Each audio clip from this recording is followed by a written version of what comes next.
Peace to the family, peace to you and yours, peace to you and yours. Brother Red Pill reminding you Saturday, April 30th, during the hours of 11 a.m. Eastern, KTL University presents the illustrious illumination featuring your host, Brother Red Pill, and our special guest teacher, our good brother, ALKEBULAN44. Yes, indeed. Make sure you get your tickets in the description. All right. All right. And without any further ado, let us begin.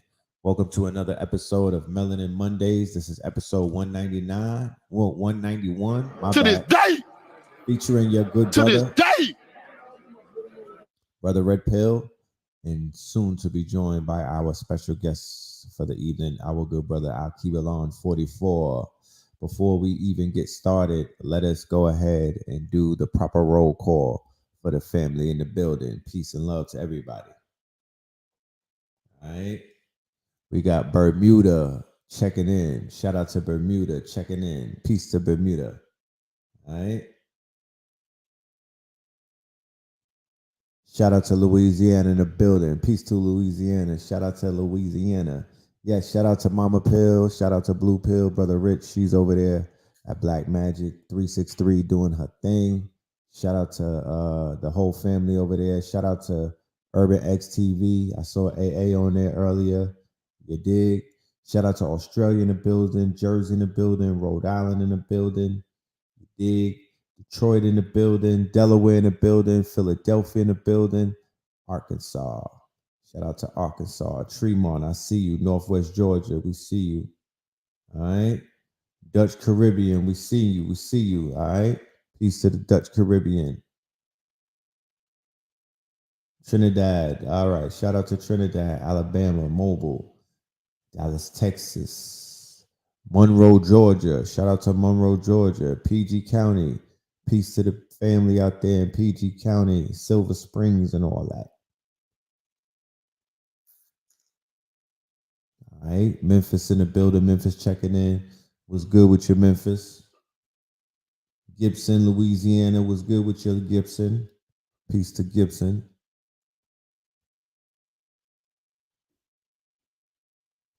Well, all right. Shout out to everybody pulling up in the building. Greetings. Love and light. You dig? Happy Mondays to everybody. Yes, yes, yes. So yeah, I ain't even gonna hold y'all. We're gonna have a very good show tonight. We're gonna be touching on a topic that needs to be touched on. This is a topic that I speak on every now and then, but we're gonna bring the science to the whole table when we get to this this whole thing about the music and the frequency and what is known as the demon sound. All right. Shout out to Moreno Valley. All right. Peace to Moreno Valley. Shout out to Memphis. Memphis. I see you out there. I see you, Memphis. Peace to Memphis. You dig? Are you still ganja free? Who said they was ganja free? What was going on? Moreno. Ooh, Tuscaloosa. I see you, Tuscaloosa. That's where my guy right here is from. To this day, to this day. Shout out to the Tuscaloosa family. Montreal, Canada. All right. Burnsville, Minnesota. Okay, now. Peace to the fam out there in Burnsville. Burning one. Burn one for the team.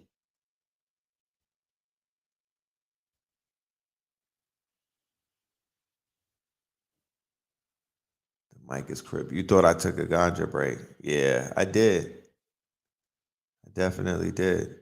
The mic is crisp. The audio was good on this. Okay, that's all good. Philly used to be the city of brotherly love. Now it's the place of bullets and blood. To this day. Yeah, shout out to Philadelphia, man. Got a lot of people out there in Philadelphia. You feel me? In our earlier days, Philadelphia definitely embraced us with open arms back in like 2006 and 7, and they've always shown love. Shout out to Black and Nobel. My good brother Set and Ra, everybody. So many people to name. You feel me? But shout out to all of them. Shout out to everybody. And yes, I am fully aware of the crime and whatnot. The overkill that's going on in cities like Philadelphia and in other places. And hopefully tonight you'll be able to walk away with some notes that will help you in understanding, overstanding, and understanding, and being able to maybe bring solutions to you wherever you domicile that has these increased uh crime stats in terms of the violence. You know what I mean? Or you could just willfully, when you do, you know what I mean? Like you don't probably have to be the person to go outside and try to separate people from, their conflicts, but you could definitely play a part in, just really just doing whatever you have to do. There's so many things that you could do, but just playing your part, however that is. You know what I mean? Even prayer helps sometimes. You know what I'm talking about?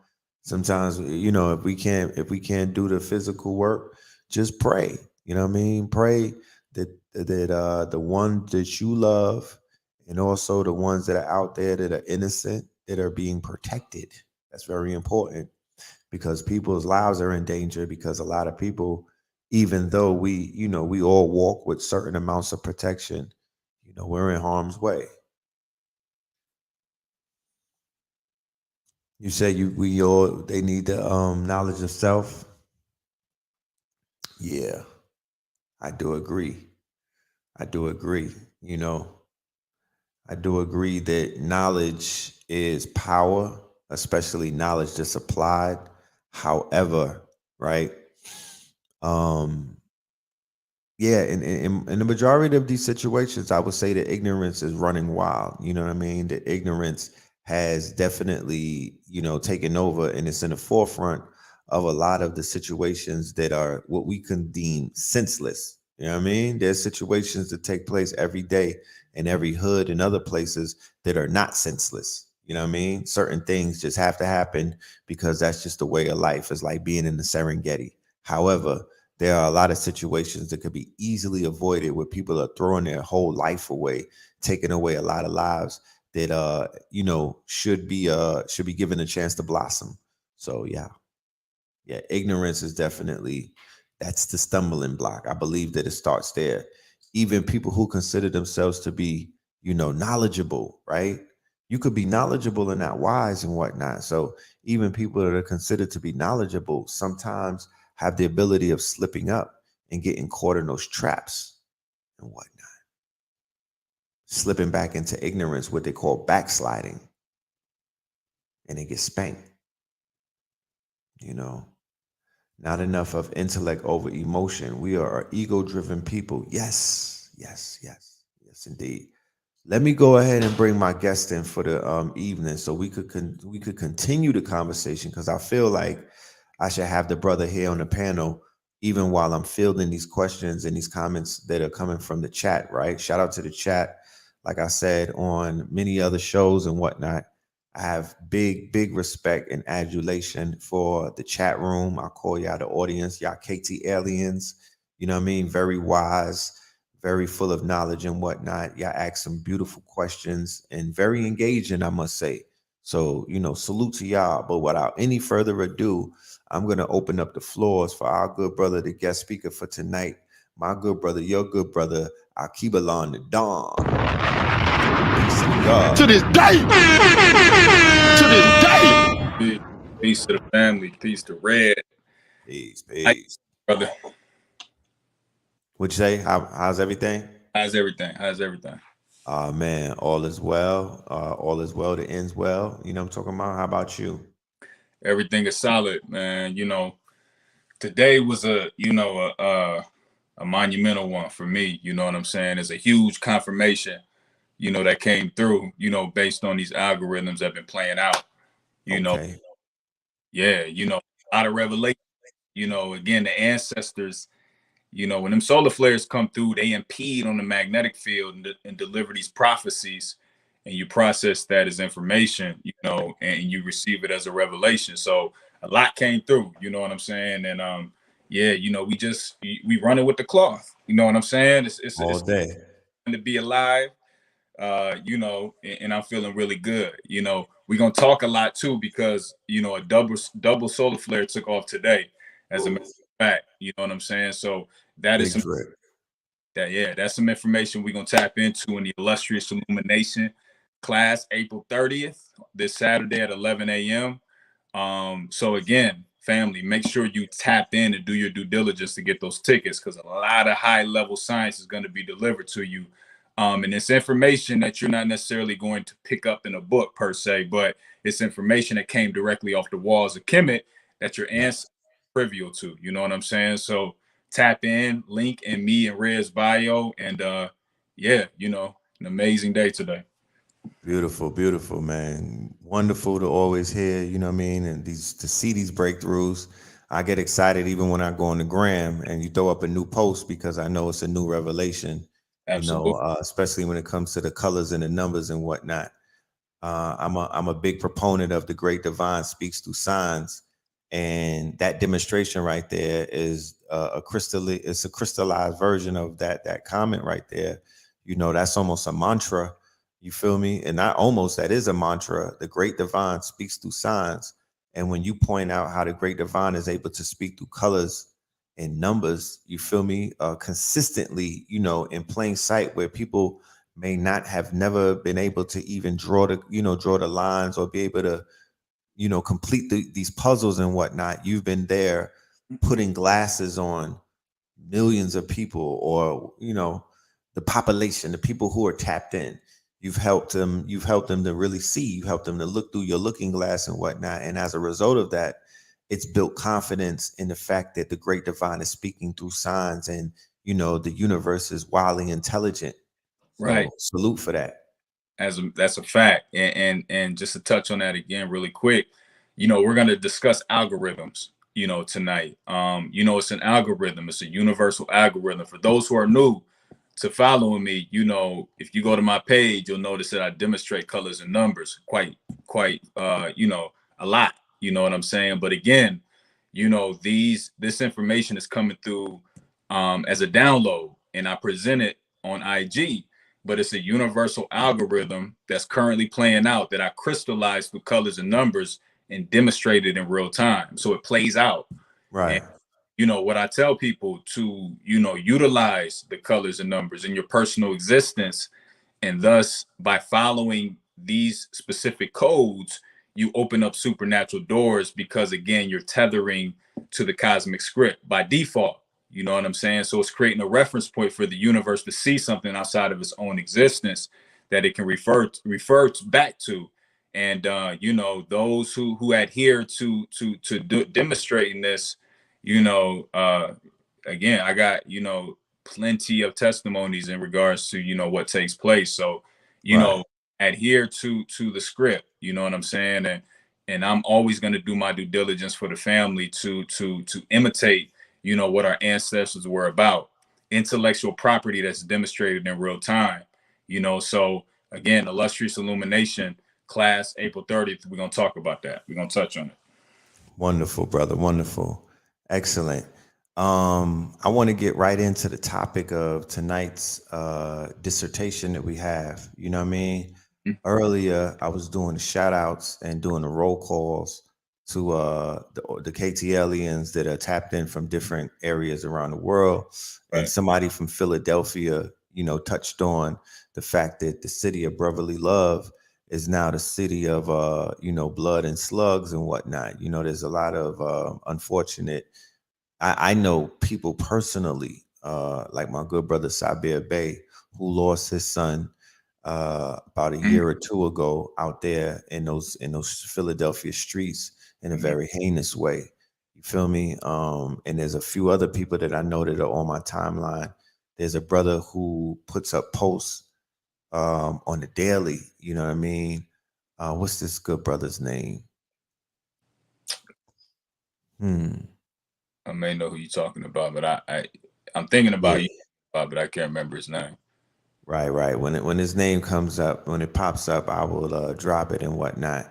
but the brother's an advocate for the youth and whatnot. He's an advocate for, drug recovery, addiction recovery and whatnot, Mhm.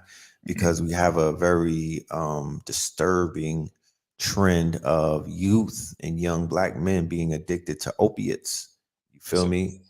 And it seems to be married to the violence and married to the bloodshed, because it always finds its way in these situations. Like there's usually somebody who was addicted to, they were high on these pills, the Xannies. They were out of their minds and whatnot. They were geeking and they mhm. went on a murder spree. You know what I mean? So I want to start out by saying, one of the things that I've noticed over the past few years is that, with the introduction to the drill music, right? Mhm. And youth culture, right? When I say youth culture, I want to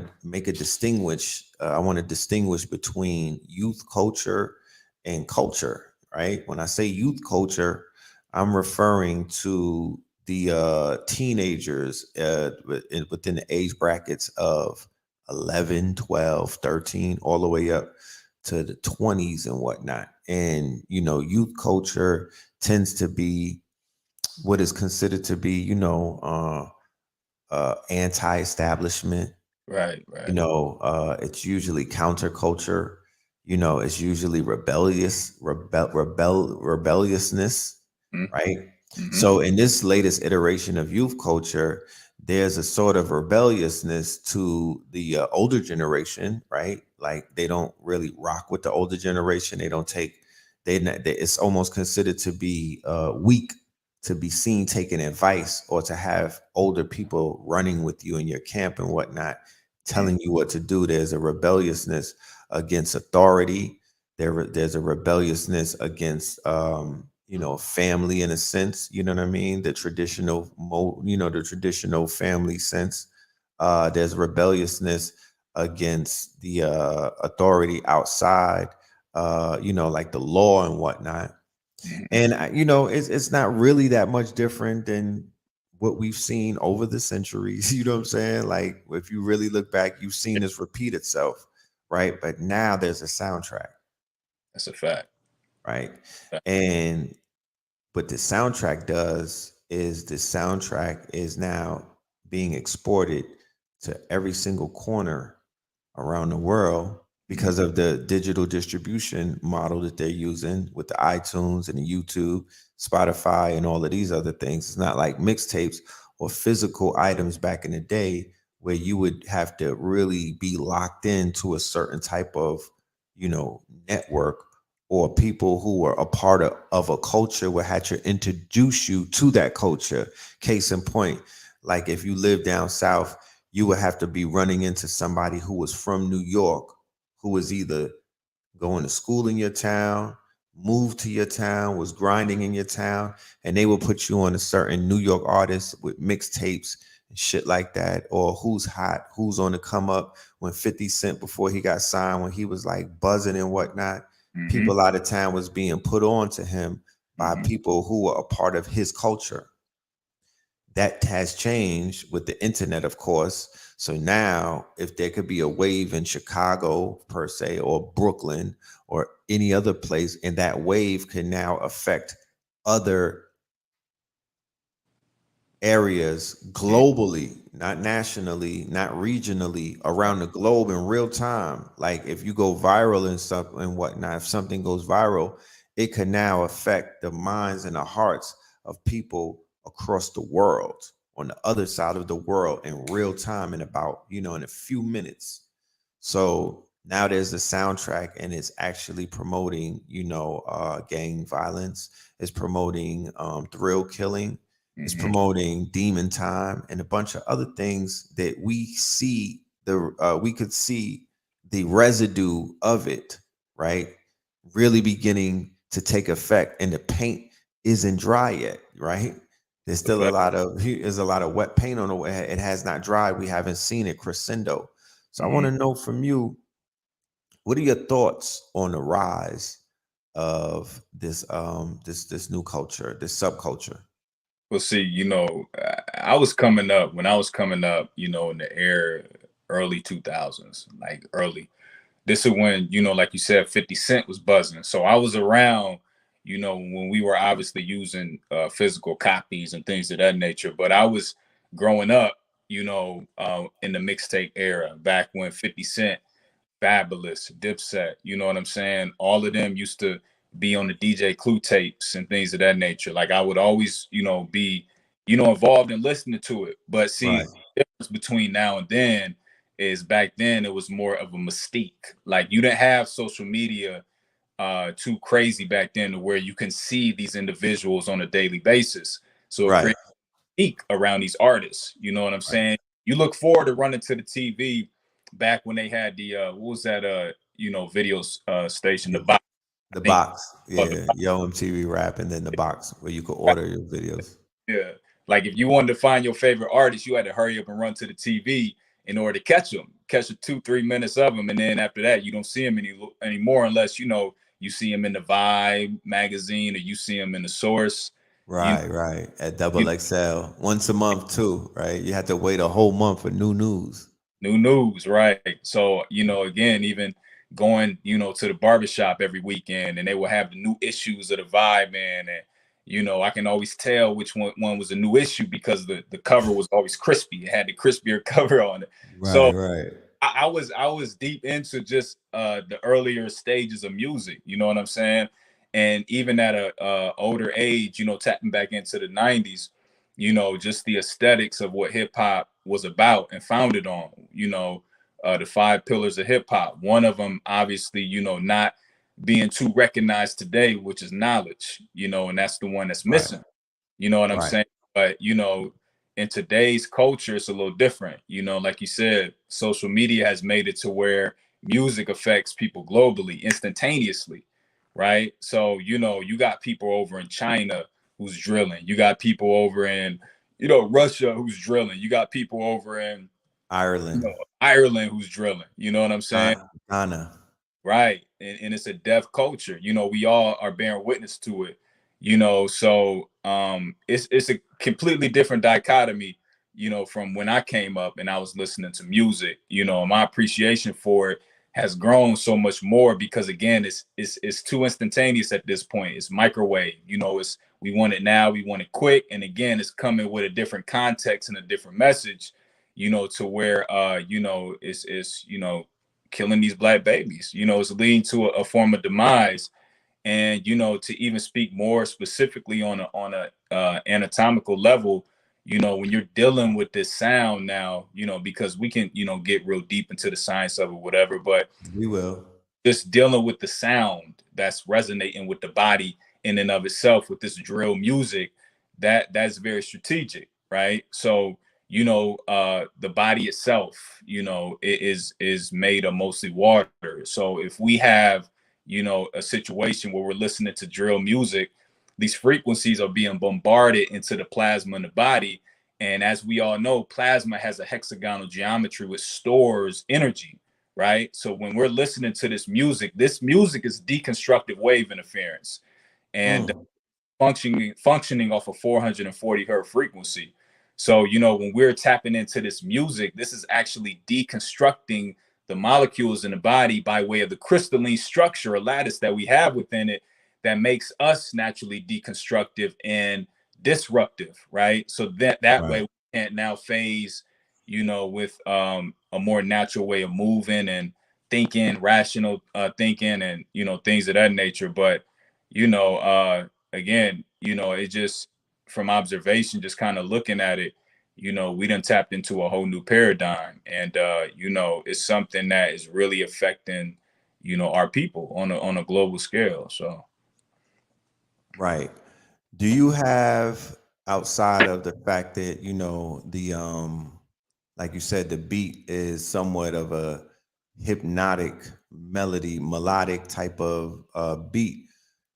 Do you know, or can you say from your observation why the music has spread so quickly and why it's basically, why there's such a big wave attached to it? You feel me? Like why millions of youth, and not just youth, older people that are in my age demographics and even older than me are tapping in to the drill scene. Yeah, I mean, I would say, if you continue to perpetuate a sick environment, just even down to the food that's being perpetuated, that's killing the body and dropping it to a place where, again, the immune system is low, naturally we're going to want to tune into low frequency music. So, you Right. know, as we progress and we have this illusionary concept of evolution by way of technology, to be honest, we're de-evolving. You know what I'm saying? Because again, we're not involving ourselves in the technology to understand the body is the highest form of technology. Thus, when we tap into the society that they're pushing against us, it's a society that's a lower base nature. So then naturally we're going to acquiesce to music that resonates on that same frequency, right? So by way of us engulfing ourselves into drill music, naturally, because the black body, and again, getting into more of a scientific perspective, the black body has the capacity to absorb the whole electromagnetic spectrum. So with that being said, when we're listening to this music, it's a form of radiance that's going out. We're radiating energy. Mm, This is more specifically talking about morphic resonance. So when you okay. have the body accustomed to living a certain lifestyle and listening to certain music, this is going to affect the globe just by default. Or the fact that, again, the carbon-based body has the capacity to bind everybody in a circumference based on morphic resonance. So within 2 weeks, 3 weeks, a drill song that came out, today is going to influence the world, in weeks. And again, it's because the amount of influence naturally as a people that we have, and again, a society that's not, a representative of a higher level of living. Of course, naturally, we're going to acquiesce to a music with a lower base nature to it. Right, right. Something that I noticed and I pointed out was the fact that in the early days in 2012, the rise of the Chicago drill scene was coincidentally adjacent to the Trayvon Martin ritual or the Trayvon Martin trial, the Trayvon Martin protest, the Trayvon Martin outrage, where the hearts and the minds of Black Americans, mostly women, Mm-hmm. and youth and whatnot, because they identified themselves with Trayvon Martin, right? So the youth were being attacked by, people of another race. Then they were demonized in the eyes of the courts and the law and whatnot. And then we had Mike Brown and consequently a whole bunch of other people. Hold on. Then the second scene that took off was in 2020, and Mm-hmm. this was quote unquote. So that's the first situation where the energy was very low, right? With the whole Trayvon Martin thing. This was not a time when our people were rising up. We were experiencing the quote unquote greatness in each other. We were not hailing each other up. We were not doing more business with each other. It wasn't like we were feeling more powerful as a result of the fact that there was no justice whatsoever levied to even balance the scales. That could be considered a loss. Yeah, no, that's a fact. Yeah, no, no, no. Based off of the energy output, right? From the melanin side, from the melanated side, the energy output did not yield what we would consider to be a proper get back or a no lick back. You know what I mean? We didn't get no lick back, and we really didn't get our prayers answered in the way that we collectively wanted them to be answered. All right. So the youth had to turn to something to make them feel what was just taken from them, right? And that was their ability to, I won't say their manhood and whatnot, but I would say that they were perfect. They were protected by a cloak that the elders before them were able to fashion. And that was the fact that people fear us and respect us. Mm-hmm. That was on the line. Okay. That Mm-hmm. that that that was on the line, whether subconsciously or consciously, right? And then when black people across the nation received a pushback from a militarized police force, and then when the courts didn't give them any justice, they turned collectively to the drill rap, the drill music scene, and Chief Keef took off. right? And Yeah. then and that whole thing about, you know, killing your op, you know what I mean? Not, you know what I mean? Like straight up, you know what I mean? Like living your lyrics and whatnot. Yeah. That seed was planted with the murder of little JoJo. And then when we go into 2020, the uprising, what they consider to be the George Floyd uprising, we also see juxtaposed around the same time is the quote unquote rise or the you know, the quote unquote global phenomenon of Brooklyn drill led by recently deceased Pop Smoke, Mm-hmm. right? Mm-hmm. When New York was falling, when New York was falling apart, when urban America was falling apart, when Hoodsville, USA was burning and whatnot, the youth, once again, right? The youth were out in droves, right? The youth were out, young people, young adults and whatnot, teenagers, all the way up to grandparents. They were angry, they were protesting, they were and then they quickly was able to subdue them Mm-hmm. through a series of, you know, propaganda and Mm-hmm. other things that basically like poured water on their fire. The Yeah. first time with the Trayvon Martin, it was the I don't know if it was Trayvon Martin. It might have been Mike Brown. Let me go and look at my notes. But it was the ACL challenge, the ice bucket challenge. It Damn. was around, right. It was the ice bucket challenge came at the same time that our people were heating up. We were Yeah. coming. Yes, we were literally on fire. Right? They were solar flares going off. The heat index was lit. You know what I'm talking about? Our Schumann residence was going very high. It was recorded, Yeah. and then out of nowhere, they began a social media trend that took off and eclipsed the quote unquote uprising or the fire that or the charge that our people was beginning to hold. They start pouring ice bucket water on people's heads. Absolutely. Yeah. And just, you know, the fact of from 2011 to 2020, you know, we got to look at this thing like, you know, something that's been documented, that was bound to happen for us, more specifically talking about, you know, her hero's journey. Like we were going through a self-fulfilling prophecy from Yes. 2011 to 2020, right? Yeah.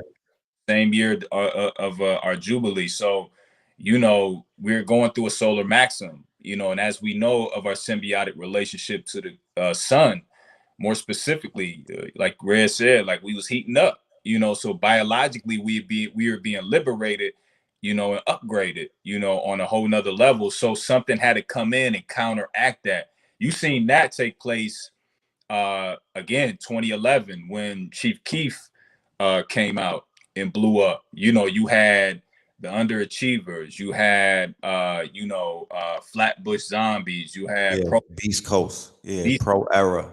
Right. I see, and I was there for all that. So I Black remember Black Hippie. Black Hippie, ASAP Rocky, like all of them. Right.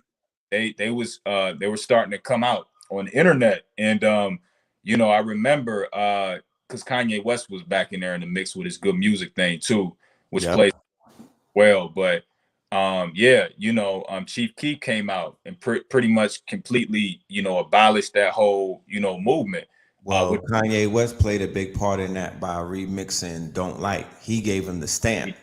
yeah, yep, that's a fact. He Yeah, introduced him. He made him cool to the weird kids and the outcasts, and he made the Flatbush Zombies and the ASAPs and all of them want to be like Chief Keef after all of the adulation that he started getting because man like Kanye stamped him with the remix. that's a He didn't fact. remix an ASAP song. He didn't remix a Joey Badass song. He didn't hop on 1999 mixtape.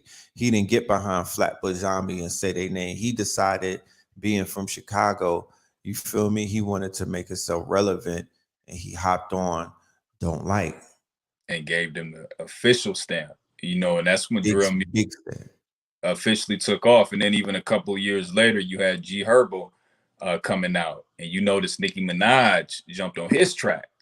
Facts. And so you had all these major artists co-signing drill music since 2011. And Facts. you know, when you look at the Beast Coast, when you look at the pro eras and these people, you never notice that any of the huge artists were really backing them. I know Joey Badass had a situation where he was getting ready to, or he had a meeting with Rockefeller or whatever, and that kind of fell through. He didn't move on. Right. They brain drained Joey. And it's After funny. Capital Steez, they brain drained him. They made him a writer, and they put him, they took his energy. They knew that he was a starving artist, that, I'm talking about, and they put him behind the scenes and made his creativity, Puffy or P. Diddy or whatnot was behind him and getting all of these deals, these writing gigs and whatnot. Right. And I remember watching a Joey Badass interview, and the interviewer asked Joey, like, he basically asked him, like, what happened to the Rockefeller deal? Like, what happened? And I think I want to say CJ Fly, one of his partners, and Joey Badass, they kind of looked at each other and like kind of laughed and kind of avoided the question. But that I took heed to that, and I watched it because I'm saying, okay, they know something, Right. the strategic move when, again, being faced with the parallels of drill music and conscious music, because going back to the fact that, again, 2011, speaking more from a spiritual metaphysical standpoint, there was a prophecy that was set in place. So when they're talking about the year 2012, the year 2012 is in reference to melanated people's Ascension.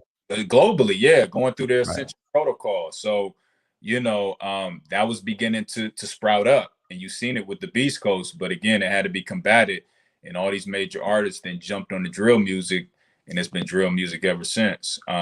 Especially a lot more prominently. So it's a very strategic tactic in that. Definitely.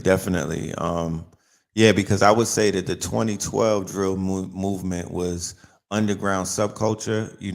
Chief Keef wasn't necessarily a household name, and a lot of those figures coming out of that scene, they were hugely popular in certain type of subcultures and niches. Right. But remember, you had the Migos and you had the trap rap movement that was on top, right? That was in the forefront. That was bigger than all of that, right? But in 2020, with the Brooklyn drill, I feel that, just based off of the impact and the numbers and the potential, Pop Smoke, in the sense, he even brought back, by Brooklyn drill popping, it also made Chicago drill pop again. It did. Because King Von popped out of that, you know what I'm saying? Dirk started rising after that, you know what I mean? Like, they were kind of lukewarm for a minute. And then the Brooklyn drill just solidified, that Chicago shit is official. Like, look, you know what I mean? Look at the foundation that it created. Right. And even prior to 2020, I want to say 2016, that's when, or maybe even 2015, that's when, what's his face? Bobby Shmurda came out. That's right. Which would be considered, right. My bad. No, you good. What year was that? 2015, right? That was like at least 2014, 2015. 25. Right. I was Right. Because he gets knocked in 2015. Same year? Okay. I believe they get the case. Remember, he was only on for 7 months. Oh, that's right. Yeah. He didn't make it out the whole year. He was only on for 7 months. His run was unprecedented, him and Rowdy. And that's the beginning of Brooklyn drill. For anybody that's, for all of the record keepers, even though Pop Smoke and them, they the little homies, and they get to pop off later on down the line. And, but the beginning of Brooklyn drill on the record would be Bobby Shmurda.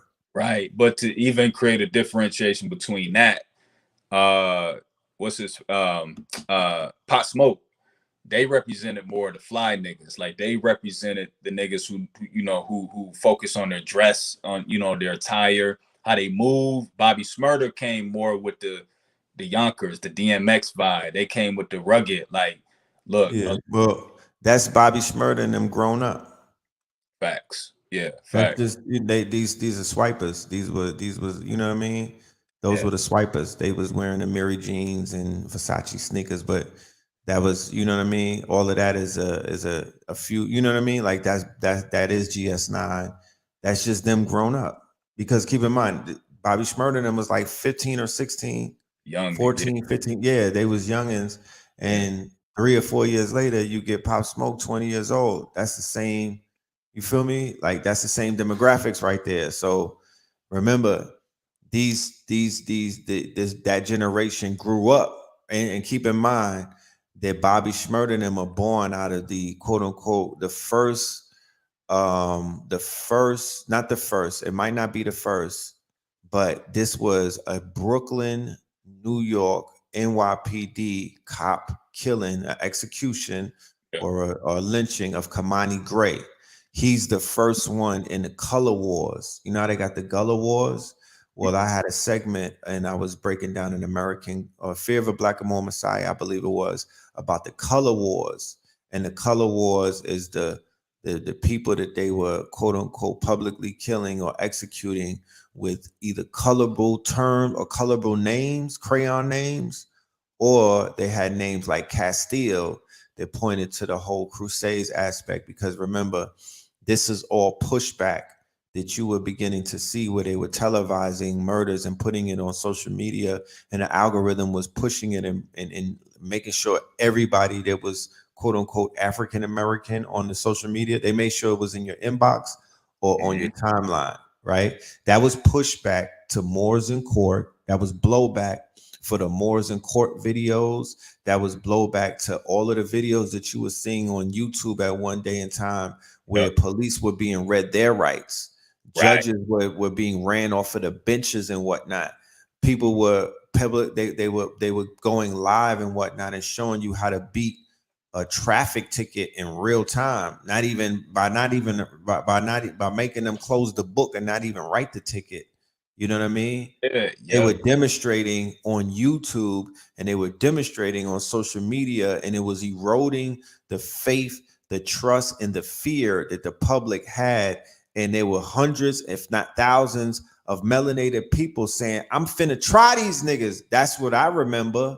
Mm-hmm. Mm-hmm. But then after the pushback, nobody was trying to say nothing like that. They was like, you better slow down there, boy. Take that fez off. You better calm down and don't do that up there. You know what I mean? They went back into some massive shit. They broke the backs of a lot of our people. Then you saw the rise of who? Broke back activism, right? And I'm not taking any quote unquote shots. I'm just highlighting in detail that the rise of Black Lives Matter and the intersectionality and all of these other quote unquote rainbow coalitions, that comes on the backs or the cadavers or the corpse of Mike Brown. That was specific, all right? They showed up when Mike Brown was still on the ground underneath the tarp and whatnot, and they began their quote unquote cult. They began their COINTELPRO 2.0. There's a brother by the name of Darren Seals who's no longer with us. He pointed it out. And there are other multiple people out there that no longer are with us that also lost their lives who have receipts about the infiltration. That's a fact. Because I remember binging off those videos when the Moors used to demonstrate in real time, when they used to, get pulled over and, read the cops their rights and, say, we don't, follow under your jurisdiction. And I remember that. But then I remember the slow decline because it'd be like 30 of the videos on YouTube, and then it'd be like 20 of them, and then it'd be Right. like 10 of them, and then 5. All of a sudden they kept getting scrubbed off the YouTube. And then again, like you said, it was met then with the COINTELPRO with Black Lives Matter, which completely, that softened the community up to max. It's super, right? They suplexed the movement with that one. Big time. So then, like you said, we then turned almost inside out and kind of referred back to us, and we start dabbling into, you know, the drill music, because there was a coping mechanism with that. You know what I'm saying? Big coping mechanism. It felt familiar. We got too comfortable in trauma bonding. We didn't see, you know, we seen the cops as the ops, but, you know, we didn't see any way of how we can, you know, not even physically defeat them, but through intellectual property, you know, demonstrate ourselves with the police. Because again, what was being shown on TV, you know, was creating a level of fear in us. So, you know, we completely just fell back and then, you know, start, you know, self-referencing ourselves as the ops. You know what I'm saying? So, you know, Self-destruction. self-destruct. It's a form of self-mutilation. It's a form of self-destruction. The psychologists who study us understand how to make us react and whatnot. So we began to tap into our level of Hunger Games after realizing we can't lay these people down. There's no wins on. We can't. You know what I mean? Like we can't do what we want to do to these people. So let's look around the room. Who's the weakest nigga in the room? We need blood. We got to feed the ancestors. We need smoke. We not just gonna go ahead and go home and lick our wounds and cry about it. Nah, we need to take it out on somebody. So the attention that people begin to pay to the narrative that the drill rappers, remember, the drill rappers created a narrative. It's not about rap. They're not. It's the rap ain't even that crazy. The songs ain't even really that crazy. It's the narrative that's attached to the songs. It's a narrative. And if you notice too, the most recent drill videos, they'll put like a warning at the beginning of the video. And a lot of them are shot in the hood, but it's the way that they're shooting the camera angles now that are very strategic. Because a lot of flashing, a lot of quick succession, a lot of frames in a quick succession in a Right. small time. Because of the beat. Right, because of the beat. So the beat is very attractive. You know, and you see, you know, after Pop Smoke, who came through was Fabio Foreign. And I was, and when I found out he was 30 something years old, I thought he was another young nigga. But when I found out he was my age, I'm like, oh, Right. okay. That kind of tripped me out a little bit. But he was still Right. perpetuating the same movement. And you see where he's at now. He's being co-signed by Kanye West. He's in a video with Nicki Minaj, the City Girls. I mean, everybody. You know what I'm saying? So, you know, he's a pinnacle representing drill music on a mainstream level. And Well, because the one who he was, I don't think that he was their first choice. You know, I don't think so either. Nah, I don't think so either. wasn't the first choice. He was a breakthrough. He's a wild card in a sense. Right. Mace Right. brought him in, right? Mason Betha, Mace was the one who helped sign him. Mm-hmm. And then he got a runaway hit, right? And as a result of Pop getting killed, they were contending for, whoever was gonna step up needed to step up. He was always seen as the next one up, you know what I mean? And once again, Kanye West, right, steps in, and because he gets locked up for a burner, and then his buzz was kind of dying out a little bit, and then he came home and he held it, you know what I mean? He started waving that flag again. He breathed life into it, because they were looking at Chef G and Sleepy Hollow as the successors. They were trying to groom them like they were built for the limelight, and they didn't have this kind of star power that Homie had. He showed that off of his first jump off, that he was an anomaly in a sense, or not just an anomaly. He showed it because, to be honest with you, he was the one who kind of like brought in the demon time, because Pop was talking in code. He was doing party music. Yeah, no, he was. Welcome to the party, and Dior is not heavy, and we on demon time. Send me the Addy. I'm hunting them down like that. A lot of that chaos magic, that a lot of that chaos shit came out of that Favio shit. You know what I'm talking about?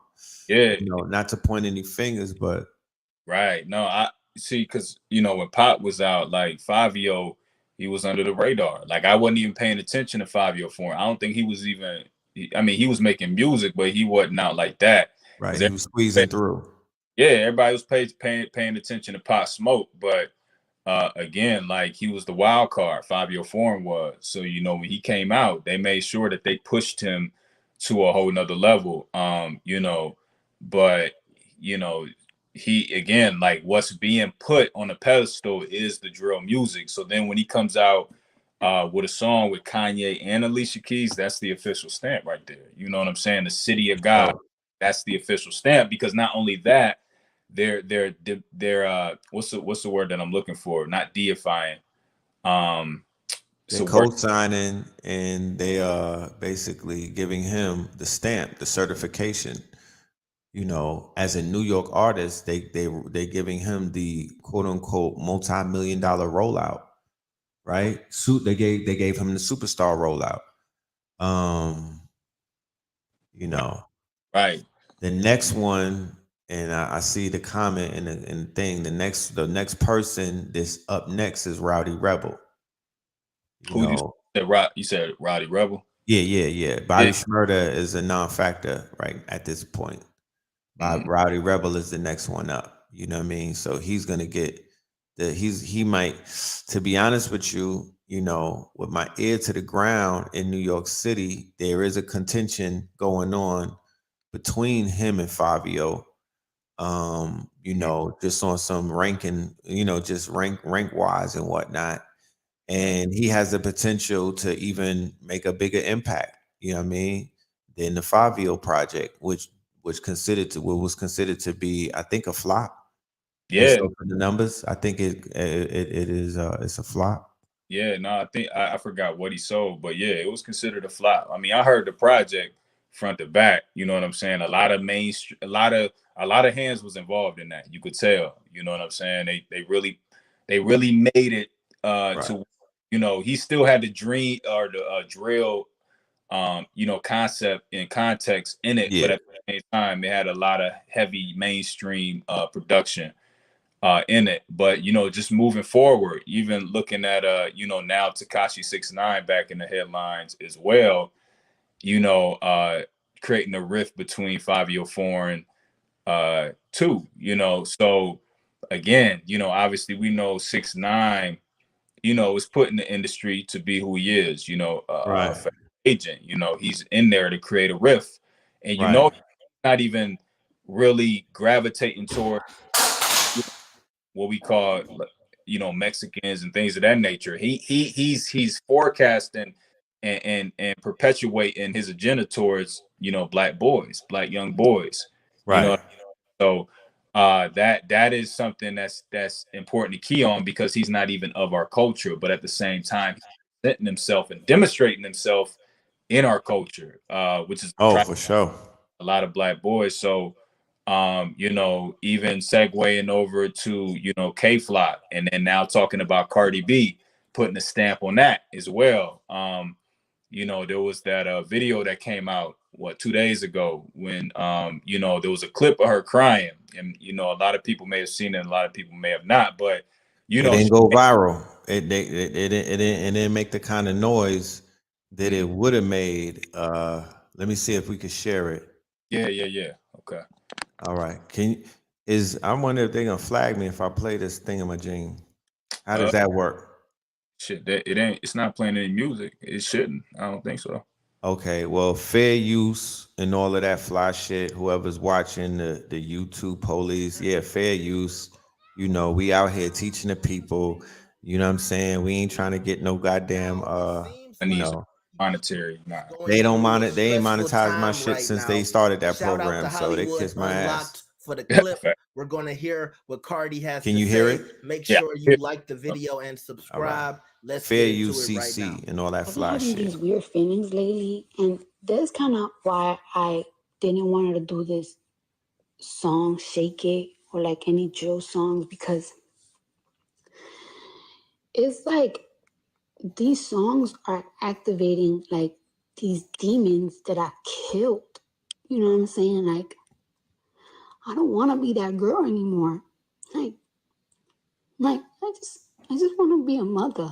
You know what I'm saying? Like, I don't want to be that old Cardi anymore. I left that lifestyle a long time ago, bro. Like, I don't want to be that anymore. Like, and she's coming back. She's coming back, bro. Like, I feel like getting a cane. Mm. If you know about the Canes, then you know. I don't want to be that anymore. I want to be a mother. This song is activating demons that I locked away a long time ago. And it's coming back again. And I don't want to be that. I want to be a good person. I don't want to.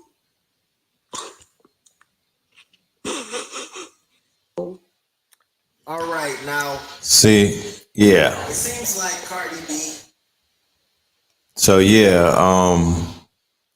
a video like that, right, would have went viral on all of the platforms like the academics and the Vlads, but they were too busy covering Whack 100 and Hassan Campbell, right? And whether Nipsey is gay or not, right? They were once again inside of, people's bedrooms, you know what I mean? Worrying about what they do with their tools and things of that nature.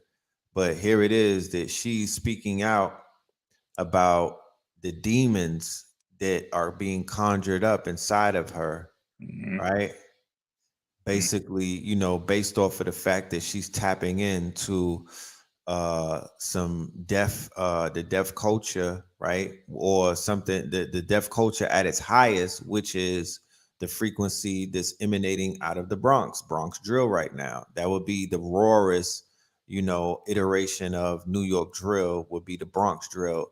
She knows that her participation on that track is going to influence more babies and is going to bring more death to New York City and the Bronx in particular over the summer.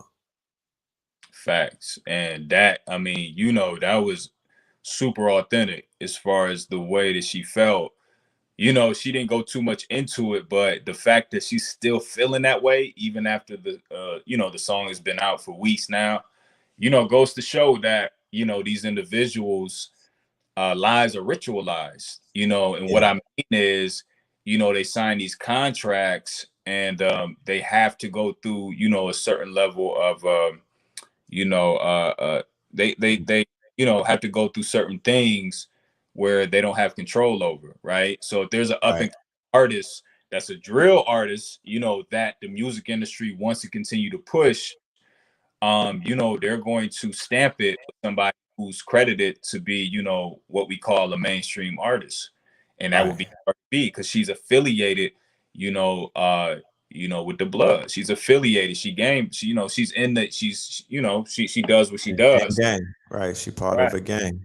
Right. And look, and keep in mind, I don't mean to cut your wisdom. And on the Brooklyn side, not to be outdone, you know what I mean? They give Nicki Minaj to Fabio so she can help push Brooklyn drill. So the two videos come out at the same time. Of course, you know that they have them juxtaposed against each other, with this Queen in New York type of thing. So now it's a competition. Who's gonna do more numbers? Who's gonna run it up? What song is hotter? Who killed the outfits? All of that shit. And then look who's sitting in the middle of all of it, in the midst of everything that's taking place.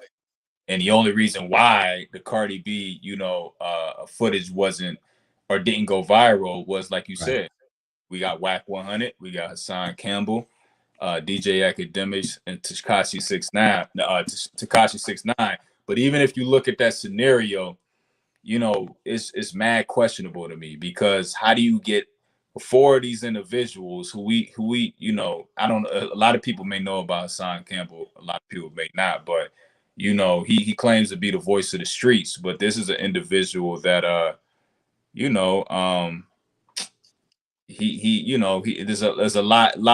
there's a big story around him and how he came out, with Sa Netta and Africa Bambaataa. You know what I'm saying? So a lot of people, know about that narrative as far as his forte when he is presented in the light, and what he carries with him. You know what I'm saying? As far as the child poor, what do you call it? Pedophilia, Molestation, things of that nature. But then you got Tekashi, who a few years ago was involved into the same thing, and then of course Whack 100, who can be the voice of basically perpetuating, this drama because to be quite honest with you, again, I feel like it's a sell point. You know, I don't really necessarily feel like it's authentic, to be quite honest with you. You know, Right.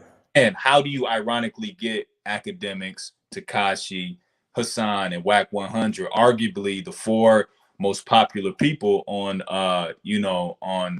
social media, together in one room?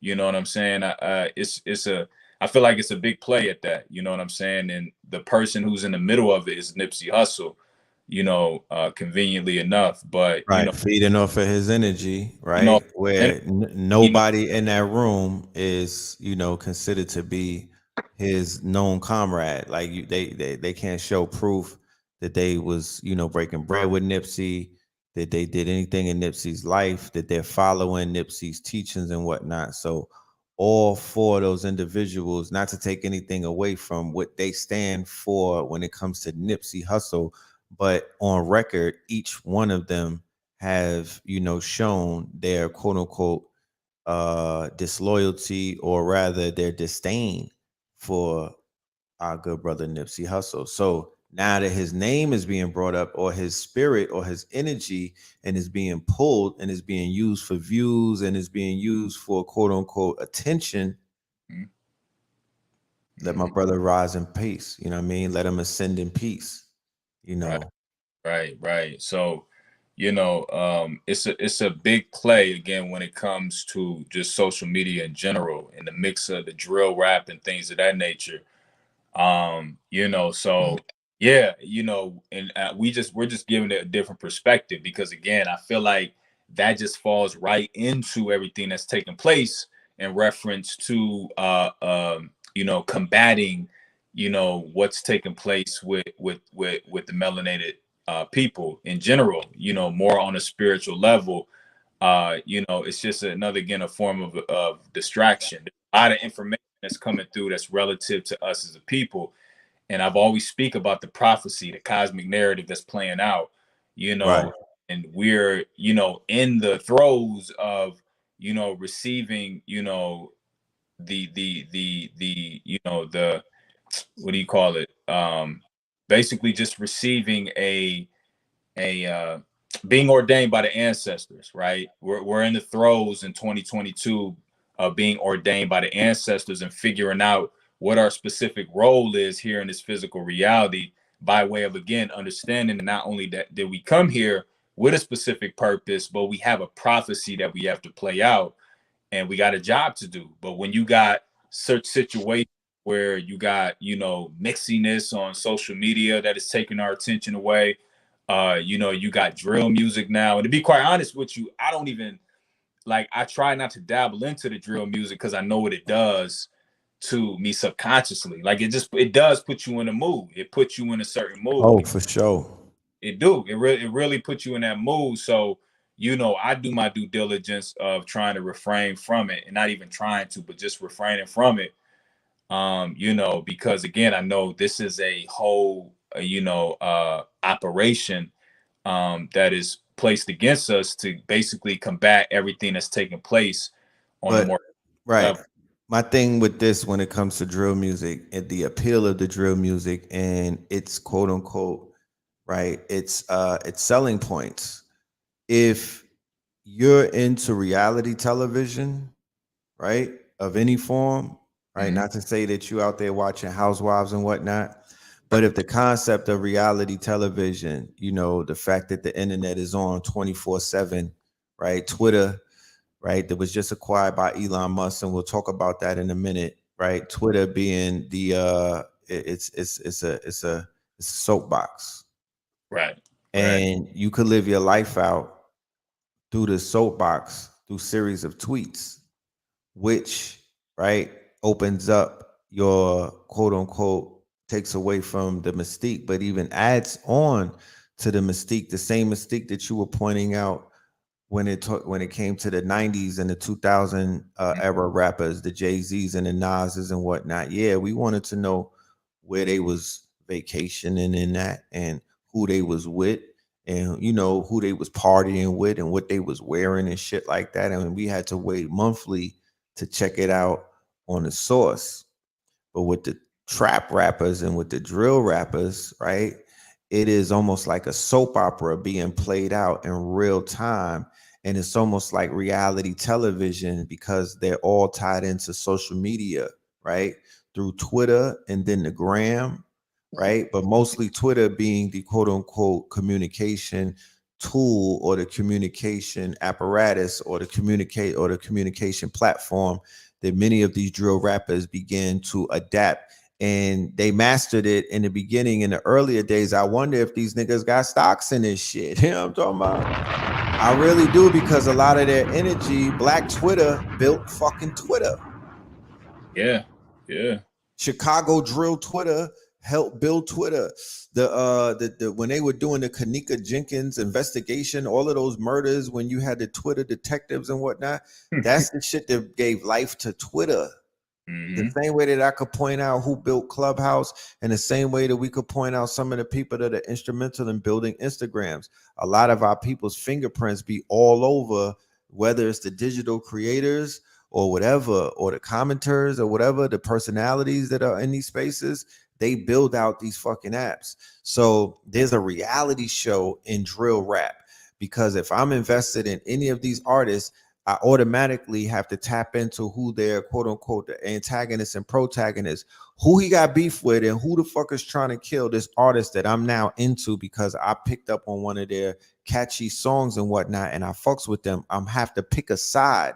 Some people don't pick a side, they ride in with both artists and whatnot, but it's still a soap opera because you're like, who is gonna die next? It is reality television with a bullet attached to it, because these niggas really are dying and whatnot. There's body counts. The shit is like the 300 movie in some places. There's body counts. There's storylines, right? There's storylines. There's seasons to this shit. You know what I'm talking about? There's season finales and whatnot. There's niggas that be getting shot in the head and they pop out and they back on it. They doing songs again and whatnot. Niggas is getting hit up and whatnot. And they back on Twitter smoking a motherfucking some grabber and whatnot, talking shit. And you like, yes, my nigga's not dead. I hope that these niggas, I hope they spin the block. And then you sitting by the Twitter waiting for a cryptic tweet and whatnot. You want to see a demon emoji and whatnot. This shit is a reality. It is a reality show. Yes. And it is addictive. And man, you know, Netflix just took a big hit, right? Yeah. They lost a whole hundreds of billions of dollars. They lost 200 million subscribers, right? They went ahead and try to act slick and whatnot in the middle of being squeezed out by all of the other streaming platforms. These niggas try to raise the motherfucking fee, the monthly fee, in the middle of a inflation and a goddamn recession. And they talking about taking people's passwords and shit. Yeah, cracking down passwords. Yeah. It was like, I'm going to YouTube. Because that's I'm tapped into a real fucking series. The real Narcos is on the gram with the scammers. The real Narco is, I'm watching the BMF shit. That's the real Narcos. The real, you know what I mean? The real, you know, the real gangland. They got soundtracks to it. You could follow them on Instagram. Correct. You could even catch them in concert if you wanted to. You know what I'm talking about? That's correct. You can hit them on a DM if you a baddie and whatnot. Some of these shorties understand what I'm talking about. You feel me? Like, you could communicate. You could reach out and get touched. You could get flued out. Yeah. You could get flued out to the projects. You know what I'm saying? Like, all of these things. Yeah, no, it's live and uncut. You know what I'm saying? Everybody seems touchable now. You know what I'm saying? Again, it doesn't have that mystique vibe to it that it did in the early 90s. Everybody could get touched. You know what I'm saying? I can go on Instagram right now and it takes me 2 seconds to get to one person and then figure out where the ops is at, you know, just based on photos and things of that nature. But everybody is each other up. So now, because it's on social media, and now you have, you know, access to phones where you can video tape everything, you know, body's ego is inflated. So now it's like, well, shit, you know, I'm not going to look like the bitch on social media. So I got to, even though if I ain't about that life, like, I got to flex a little bit, because now millions of people are watching, you know, and in that moment, you feel like you live in a box, because literally it's like, you know, a whole audience sitting back watching you as a main character move around in a Right. lifestyle you then went too deep into, and now Too deep. you know what I'm saying? So You in too deep. You done made a song that you can't take back. You and put out a tweet that you can't untweet, my nigga. And the right, people that's on your tails, they playing real life laser tag. The first slap heard around the world was not Chris Rock and Will Smith. I need to correct that. The first smack that I remember that went super viral that was heard around the world was Pop Smoke when he got smacked on World Star at 13. You remember that? I remember that. Yeah, I remember that.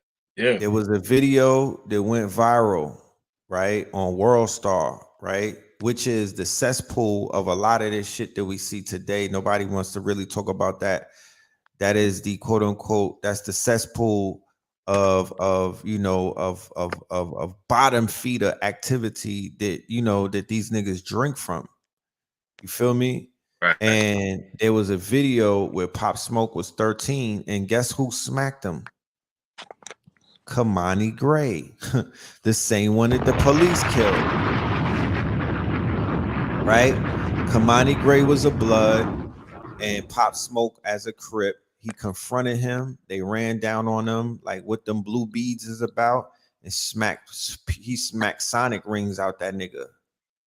And the person that smacked him was Kamani Gray, the young youth that the police in Flatbush killed. And then Flatbush had a riot for like 3 days where they were shooting at the police. They were turning over paddy wagons and burning cars.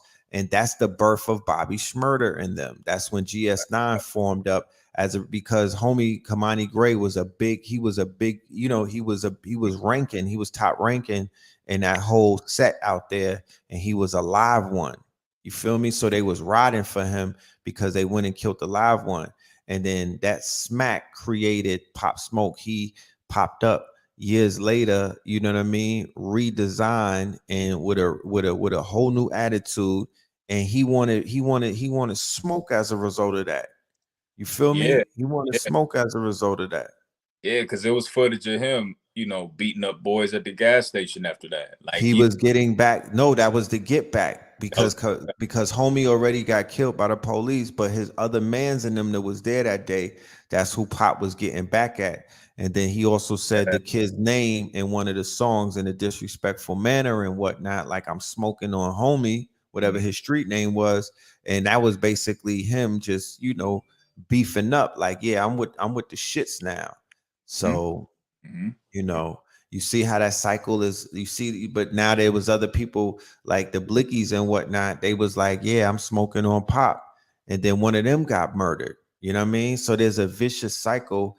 It's picture the ratchetness that took place on Love and Hip Hop where they were scratching each other, pulling weaves and whatnot, and throwing bottles and whatnot. Their children, their youth, the youth and whatnot will be considered their offspring. Instead of them throwing bottles and whatnot, they're throwing hollows out of submachine and machine. They're not shooting regular guns either. They're coming with 30, 100 clip drums, big shit. I'm talking about Call of Duty, my nigga, Fortnite, real life shit, even up to rocket launchers. Yeah, niggas got rocket launchers in the hood. I didn't see footage.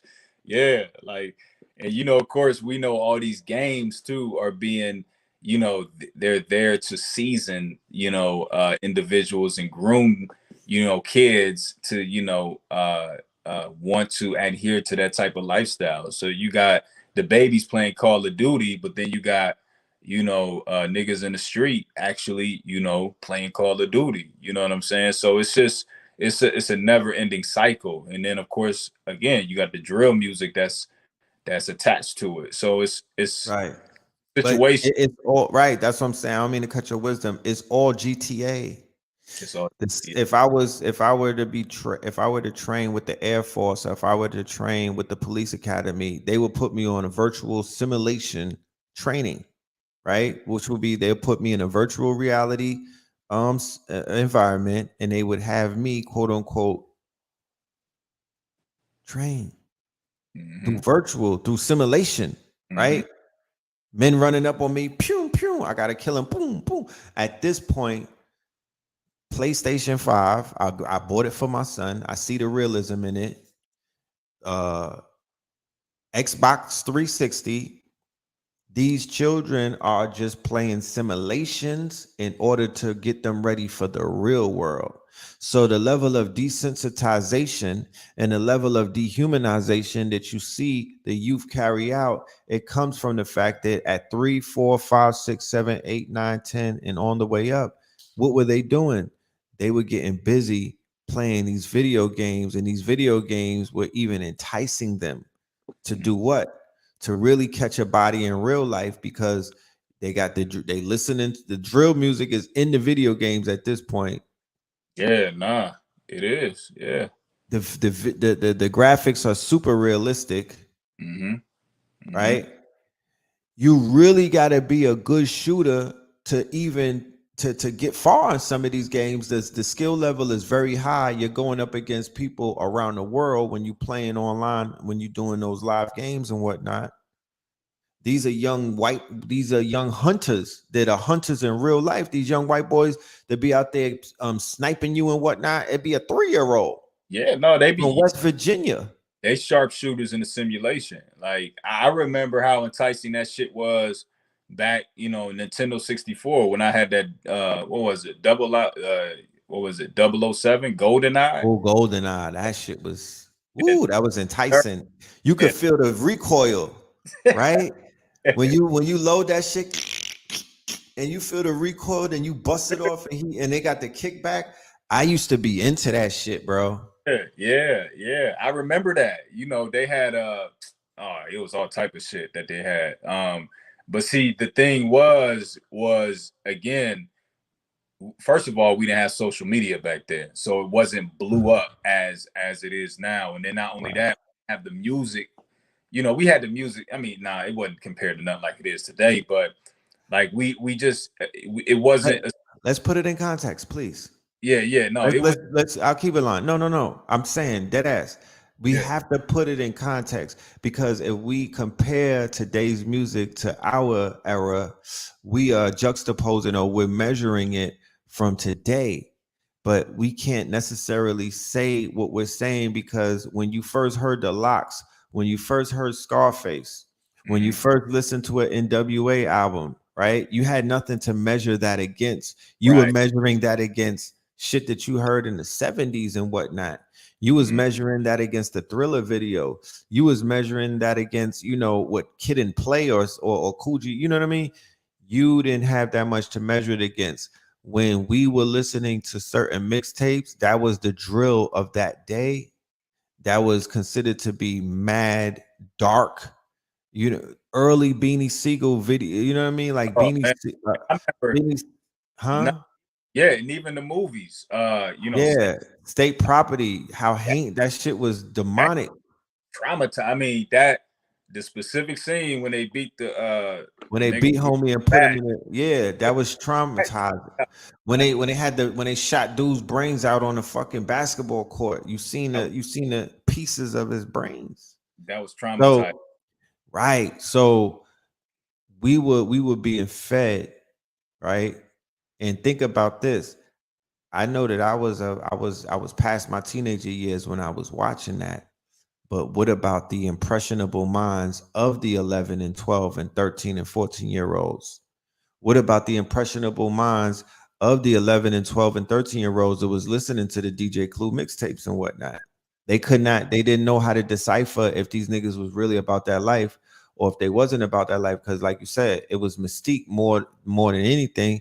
You didn't have the internet. You was just going off a word.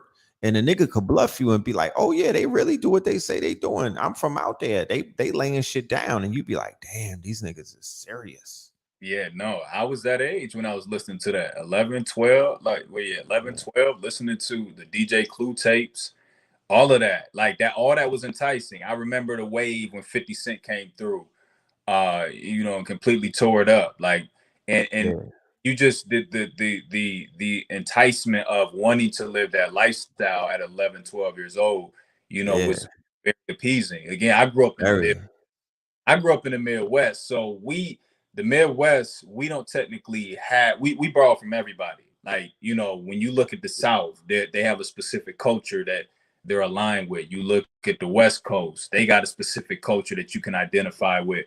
East Coast, you know what I'm saying? But the Midwest is a mixture, it's a melting pot It's a of all melting pot. three. Yeah. Right. So, you know, when it came to listening to music, I was gravitated towards Dipset, Fabulous, you know, 50 Cent, The Locks. That's who I was listening to, you know. So couldn't nobody tell me back in the day that I wasn't in Dipset. I would imitate them, dress like everything. Like, but Right.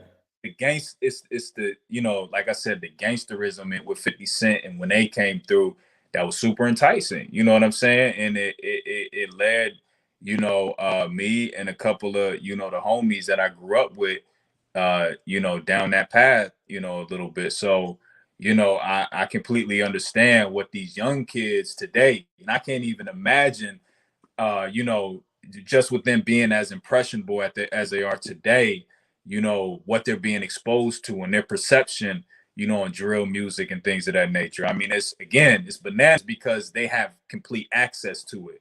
With That's us, right. That's I, right. I had to sneak around pops, you know, to listening to the parent advisory, you know, CDs and Look, my father wasn't having that shit, but bro. My dad wasn't having that. My mom's wasn't having it. My aunt Hafisa wasn't having it. I remember me and AA, we had to sneak to listen to Davy Crockett, King of the Wild Frontier. Yeah, because he said crabs with spears and Indian drums. She was like, what the fuck? What did he say? Turn out, Astaghfirullah. You know, heavy Muslim household. Right? yeah, We didn't have supercomputers in our pockets. We had to nah, listen to the tape deck until the tape pop. We had to listen on the radio for Mr. Magic and whatnot at a certain time because hip hop wasn't on mainstream. You feel right, me? So right, we evolved and whatnot. But going back to what I was saying about the video games, you know, playing Duck Hunt made me want to hold a real gun. it did. These macho figures that were being shown to us, these anti-heroes. I bring up the anti-hero and whatnot because the anti-hero was easily being sold to us through multiple avenues. Hollywood was selling us the idea of the anti-hero, the TV shows that we were watching, the A-Team and whatnot, Miami Vice and whatnot, even though Tubbs and Crockett, they was, you know what I mean? Them niggas was anti-heroes. You feel me? Then when hip hop came in, you know, we seeing these masculine figures and whatnot, and the bravado of a LL, the bravado of the Run DMCs and all leather and whatnot with no laces and whatnot. And we like, that's right. We not tying our laces. You know, our mama trying to make us tie lace. That's right, Rev Run. Tell Yeah, him, Reverend Run. You know what I mean? You know, if you would have told me this nigga's gonna be a reverend back then, I would have been like, "Star, you crazy." You know what I mean? The yeah, Cool G raps when Big Daddy came through with the swagger and whatnot. The rumored gang ties that Rakim Allah and Eric B had. All of that shit was enticing. I yeah, don't want to get up here and play like I'm some fucking religious holy roller and the drill music is horrible. No, nigga, we were. I was Dipset too. I'll keep it on. I was Jules Santana. You know, Dipset. Man, me and my brother was wearing the Star Spangled Banners and all of all that. that. You know what I mean? Against the shit that we are. We knew the American flag, the banner wasn't shit, and we Yeah, was draped up. You know what I mean? With the bandana tilted. trust me. I was with all of those waves. I was Yeah, with all of those waves. I was with the shits, yeah, you we was know. with, yeah, And yeah, I was outside and whatnot, and you know, I was living a wayward. You know, I was flirting with death. I was taking penitentiary chances. You know, as many chances as I could take, and that was my soundtrack. yeah, I yeah, couldn't wait for the next mixtape. I needed it. It was like fuel in a motherfucking diesel truck. So all of that, you know, the Mobb Deep releases, the Little Kim hardcores, all of this music was our soundtrack when we was outside. We was outside. You know what I mean? We was getting it out the motherfucking dirt for real, for real. We was in a tunnel. We was traveling state to state. We was taking our shit and exporting it. You know what I mean? We was taking this shit on the road, you know, and we needed a soundtrack. and it provided that. You feel me? We Yeah. wasn't necessarily violent, but we would, if that shit was called on, we was finna activate in a drop of a dime because that's just what we were being groomed to do. So that was our rites of passage. You feel me? Like a lot of the shit that we experienced and went through, I sum it up in my teenager years and my young adult years. It was just a fucking movie, and that was the soundtrack, and it is what it is. So if I were to sit down and talk to my son who's 14 and his peers and whatnot, and they show me that, and they exhibit the quote unquote passion, or they exhibit the quote unquote love that they have for this genre of music and what it means to them as a timestamp to the times that they're living in, I'll be like, I get it. I I get it. really understand. I get it, bro. I could relate. You know what I'm saying? Yeah, I yeah. could relate. It's 14 years old. 14 years old for me. Young Jeezy changed the game when he came with Man. Dog Motivation 101. That changed the I game. remember where I was when I heard the mixtape. I was in a limo in Miami with BMF members, my nigga Black O. Shout out to Black O. We was headed to the first, it wasn't even called King of Diamonds. It was just called Diamonds. And it Mm, was BMF weekend and whatnot. I didn't know about the music. I knew about the gang because when I lived in Atlanta, they was in the strip clubs. But I didn't know about the music. I didn't know about no damn Jeezy, my nigga. We was in a limo. They put that shit on through the speaker system. I was like, fam. I felt yeah, like I was in a Brian De Palma film. It was a fucking movie. And then I go to the spot and I see the movie take place in real life. I'm right. seeing the shit. I'm seeing the money, the security holding the money bags, and Meech handing all of us brick, That, like, that's why. bundles of money to throw. I'm like, shit, this is voluntarily. You know what I mean? Like, I was Yeah. there for that. See, yeah. Again, I'm in the Midwest, so we was on the outside looking in. And with that, we was shit riding in the car, 4 or 5 deep on the way to a football game on Friday night, with no intention of watching the game at all. You know what I'm saying? We just feeling the vibe of the music. We living vicariously through what we hearing. You know what Right. I'm we wanted to demonstrate, everything that was coming through those speakers. So, I remember that's crazy. I remember that specifically. That Young Jeezy changed the game for us. But Yo, uh Jeezy, yeah, Jeezy shifted it. He shifted it. They don't give him because I guess he kind of like he switched his style up, right? That classic Jeezy style with the ad libs and the slow flow. He had me. I'm an East Coast rapper. I was back in the lab, like that shit made that. I was because I was living in Miami at that time. He, I was like, I gotta switch my flow up, and that's unprecedented. Where a nigga from down south, I survived through the TIs. I heard him with his bar. I'm like, whatever. But when Jeezy came, it was just a different. It hit differently. It hit differently. yeah, it was different. Yeah, it was different. Like I said, he came with the slow flow, the what's the name of that? I mean, we can go on for days with that. I mean, he changed the whole game. Him and Gucci Man was another one for us, especially my freshman year in college. That's always Yeah, I wasn't a yeah, that was I wasn't team Gucci like that. You feel me? Unfortunately, I wasn't riding with the Gucci wave. I got caught up in that Gucci wave. I never got caught up in the Bootsy wave though, but Yeah, The Gucci wave, yeah, that got me for a minute. You know what I'm saying? That got me. But right. yeah, just drawing back to what we was discussing. Like I But just, then it goes back to I don't mean to cut your wisdom, but let's go back to that. Was that equivalent to the drill era? That's the trap era. That's trap music and whatnot. That made niggas want to get money and whatnot. That made, that put a lot of people in the trap and whatnot.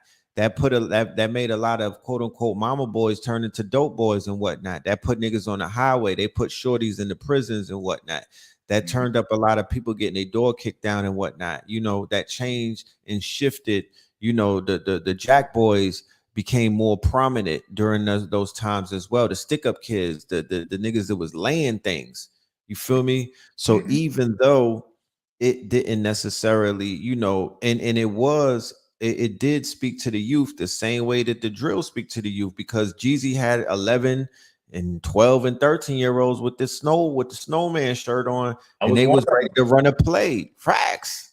I was You was one of them, right? With the 5X. Shit like a nightgown.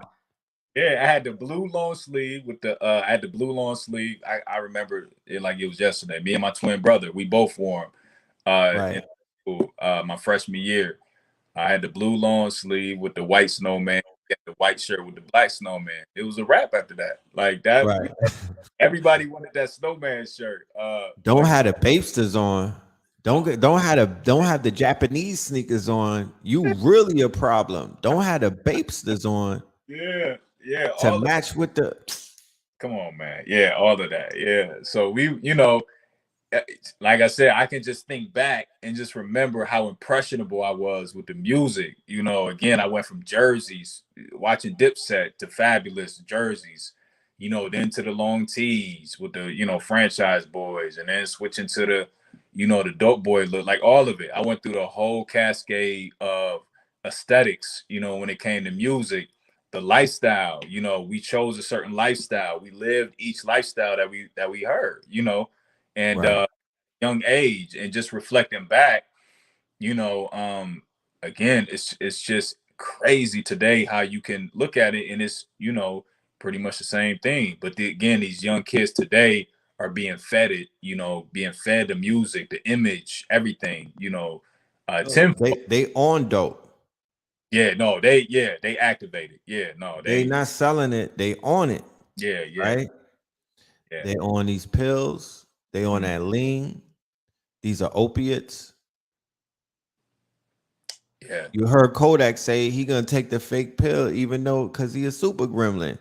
They out here taking pills that are laced with Fetty. They on real dope, my nigga. Yeah. And that's so we're looking at the devolution, right? Because as we know, with our culture, things just become more debased throughout the decades. They go from a level of debasement and they just become more debased because this is a deaf culture.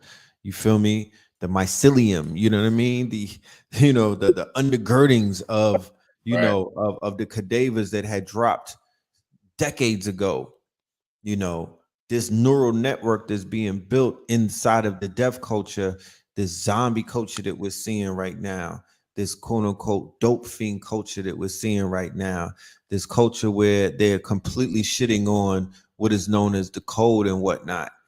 That show that you're talking about that featured academics and Takashi and Wack and all of them, I feel like that show signified the very, very end of a whole era.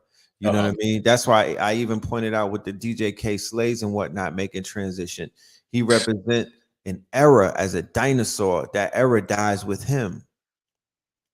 Not to say him particularly, but that the code and the old school ways that these old school people. But back in my day, there is no more back in your day. These niggas wrote a new code. There's a new algorithm that's running it. It hasn't really even been defined, but you're seeing the quote unquote pushback or the blowback to a code that no longer is applicable to this day. And you know, just fast forward a little bit. Now we're talking about the drill music being at the peak. And then we're talking about K Slay representing the true essence of not only the old school, but just hip hop in general. You got Kendrick Lamar dropping on May 13th. So I'm interested to see, because in my opinion, to be quite honest with you, and you know, of course, shout out to Blue Pill. You know, we're still in the process, in the works of putting together a book called Combos with the Cosmos. Yeah. You know, I created a whole mythology around Kendrick Lamar and Kanye West in that book. And everything that I've said that Kendrick has done since 2020, was it 2020? 2021 has come to play. You know what I'm saying? So he very mythological figure in the script and the prophecy. You know, he embodies the mythology of the sun more specifically. So, you know, when you see Lamar come out May 13th, that's going to be a paradigm shift. So, you know, the family, pay attention, because again, these individuals, you know, are embodying certain archetypes. More specifically, again, Kendrick Lamar. And when he drops May 13th, which is ironically enough Pusha T's birthday, who's 44 years old, you know, Kendrick Lamar is going to come through and change the game. Mark my word on that. He's going to come through and shift the paradigm, and it's going to lead us back into another trajectory where we're looking more so at the aesthetics of hip hop, you know, and lyricism and things of that nature. It may not happen overnight, but he's going to create a riff to where he's going to create a whole nother conversation. You know what I'm saying? So, you know, we're on the heels.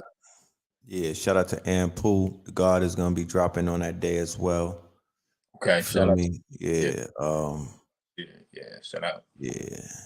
So yeah, man, I look forward to that, and I feel the same way that you do about the way that Kendrick is able to shift the narrative. He pushes the needle. You know what I mean? He is definitely a paradigm shifter. He is definitely a connoisseur of the culture. He's one of the vanguards. We trust him. Yeah, 1111. Oh yeah, the 1111 project. Shout out to Jefferson in the building. We're gonna talk about that. We trust him as a vanguard. We trust him to uphold the 5 pillars, right? Because he's gonna bring that. He's gonna give you some music that you could dance to. He's going to give you some art. He's going to give you that poetry and whatnot. He's going to be a master of the ceremony with multiple flows and whatnot. And, you know, music that you know, he's mastered making music that has replay value to it. And he's also going to give you a level of consciousness that's applicable to whatever level that you may be on. You know what I mean? Like the last song that I remember hearing him on, he talked about Metatron. Now, for anybody that's not familiar with that, it just went over their heads. But for those who are tapped in, then they like, okay, Sun is bringing it. You know what I mean? And also, they like your hat too. If you want to let them know where they can find that 333, they on you. Yeah, you know, people who's tuned in with me, they see me wear this hat a lot. As a matter of fact, I got my phone in my hand. I'm gonna pull up the actual. Shout out to my guy Terrence from Cincinnati. They got a brand called The Yard, THE, and then I want to say underscore YARD, The Yard. And I wanna give them their just due and pull up their actual page. But yeah, no, I love, you know, the aesthetics, the nostalgia of their vibe when it comes to the merchandise. Is crazy.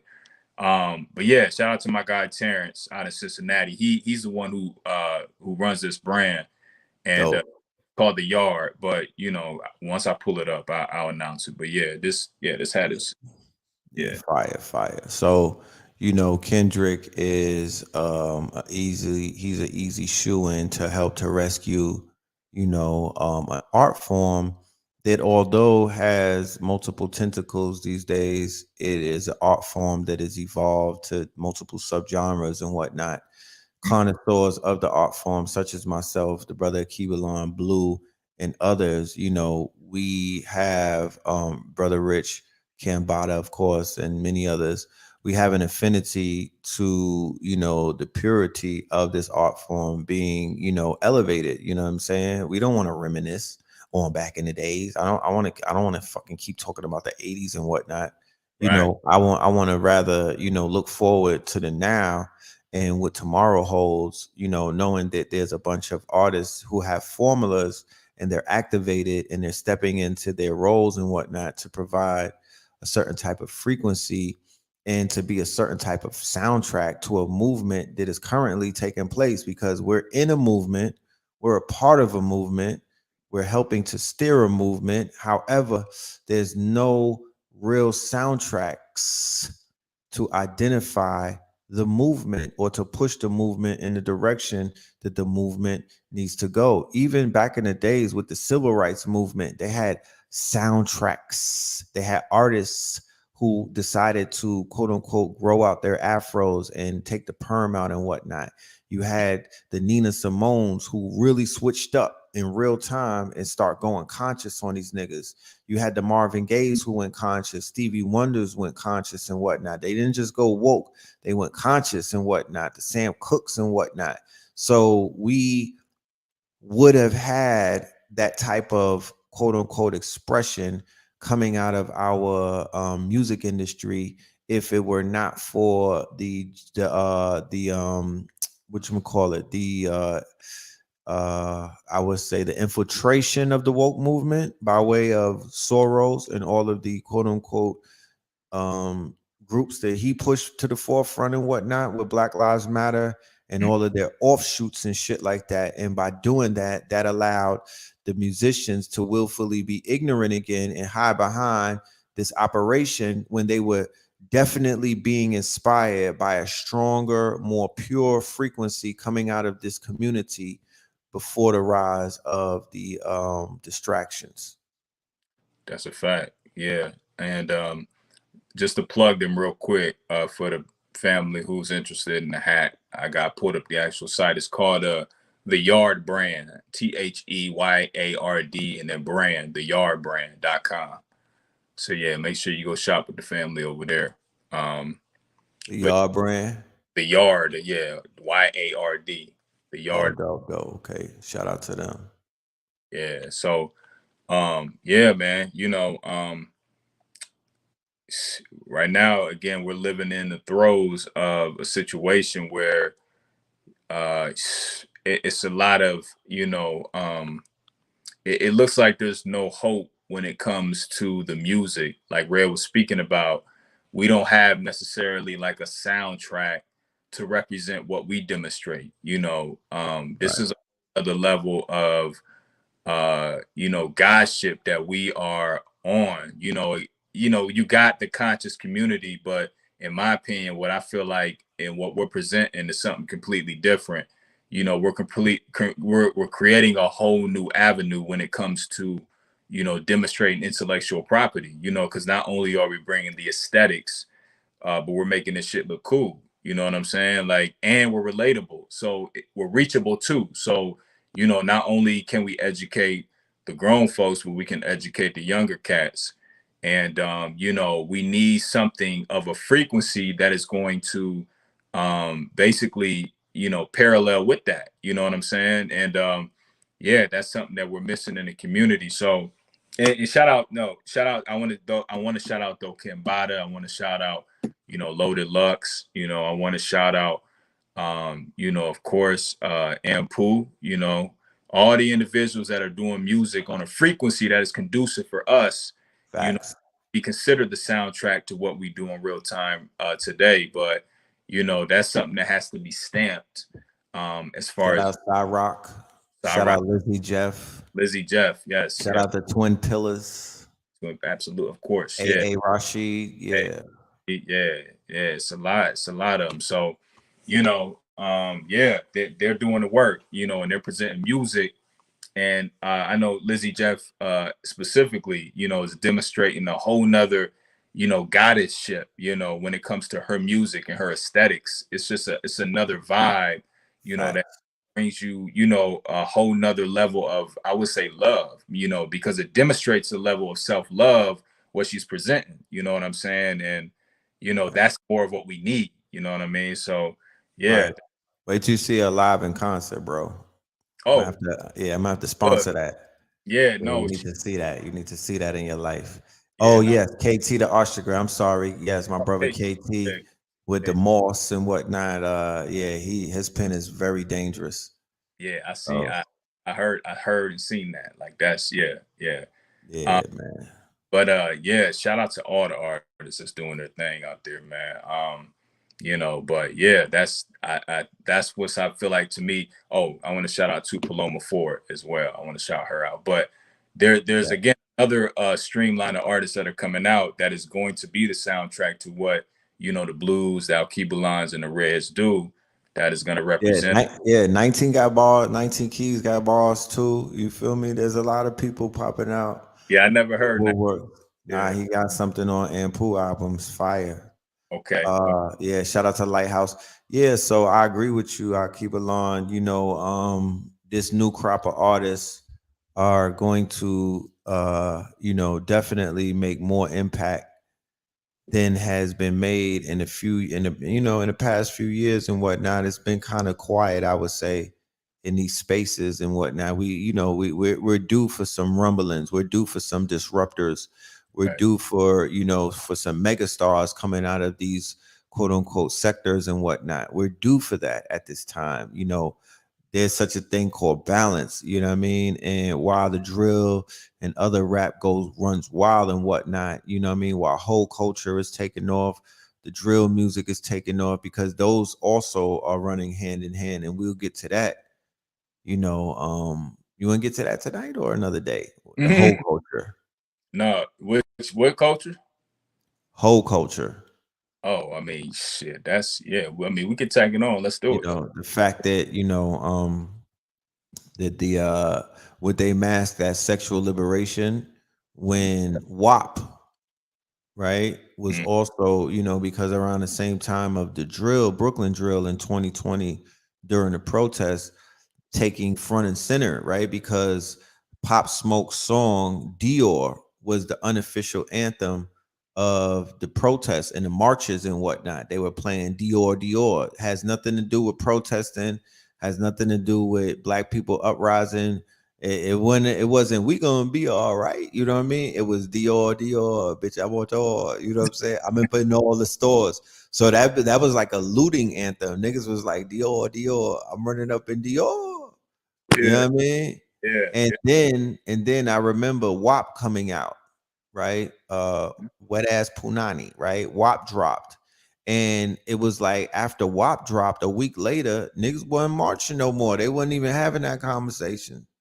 There was a situation where a black woman who was like an activist, she got murdered, right? I believe I forgot her name. She was murdered, and then there was like a whole thing on Twitter where they were beginning. Black women started divesting themselves from marching for George Floyd and standing behind them, and they was like, "Fuck that! We need to take care of ourselves."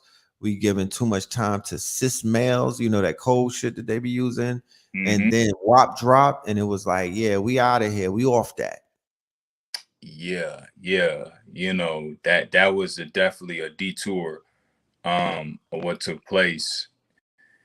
Um, that again, it stems from, like you said, just a over sexualization of what's taking place in society. Yeah, Uh, I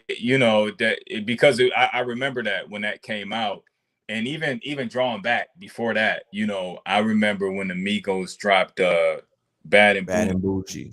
Bad and Bougie. Yeah, I remember specifically watching that video, specifically watching it and thinking like, ain't no way that's gonna crack. Ain't no way that's gonna crack mainstream. They let this go mainstream rap. I remember specifically thinking that.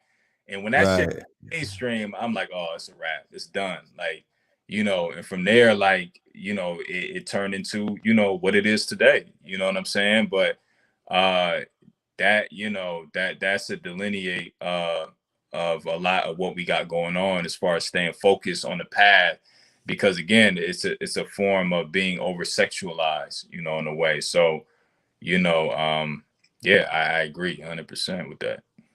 But if you ask some people in the community, they would say that that's just Big Mama talking, and the whole aspect of being more, celebrating promiscuity and other things is masked as sexual liberation, and that's a sign of the matriarch taking over and breaking the chains of what the patriarch has, which was suppression, shame, and a few other things. I'm just saying that's been the counter.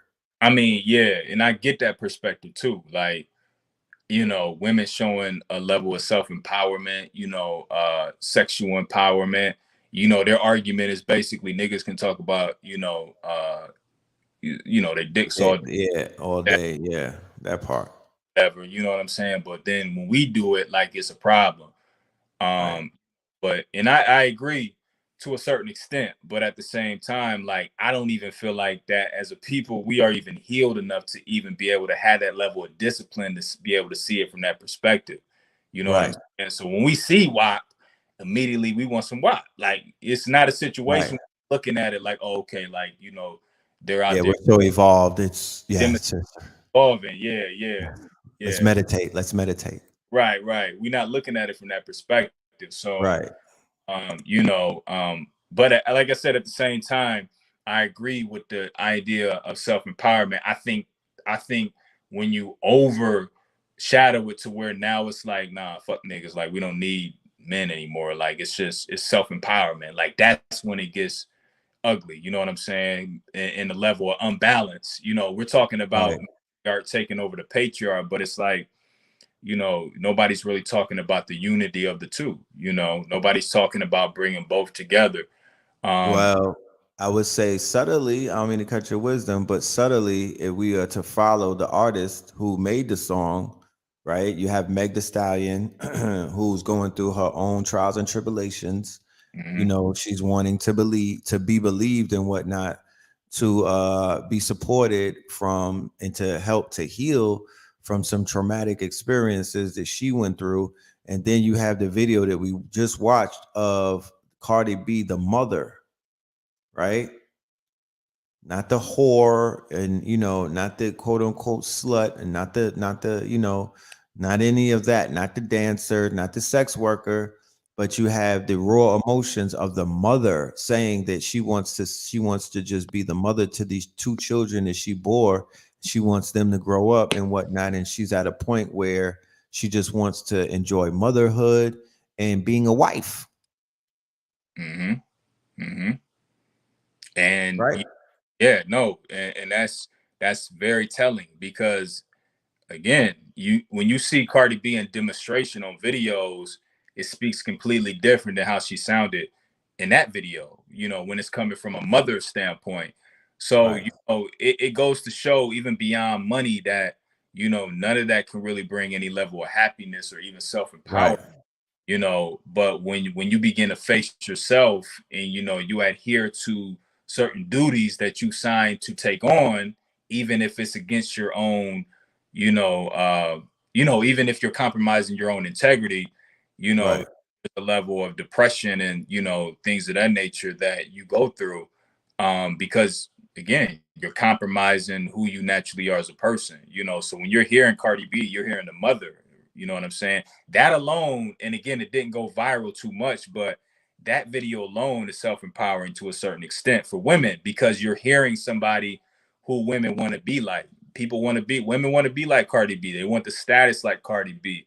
But then when she dehumanizes herself in that moment and begins to speak not about money, not about the WAP and things of that nature, and is talking about motherhood, but on top of Rehumanize. yet rehumanize, adding emotion to it, you know, and it's yeah, it's uplifting, you know, it's a sigh of relief. It's like damn, like she's a human, like you know what I'm saying? Like Right, she a woman who wants to be, you know, wants to be a right. mother. You know what I'm saying? But So in the attention economy, that wasn't celebrated. So what kind of, remember that in it of itself is detrimental because her fans and the ones who want to be a mother too, there's like she's not being rewarded for being a mother. She's not being rewarded for wanting to be a mother.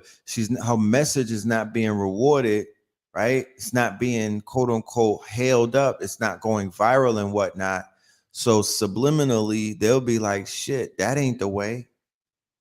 right, Because I promise you, if she do something ignorant and backwards and whatnot, if she pop off and have a fight tomorrow, or if she has a rant and a meltdown online, that's going to be that's going, if she starts twerking and whatnot, they're going to celebrate something like that. That's going to go viral.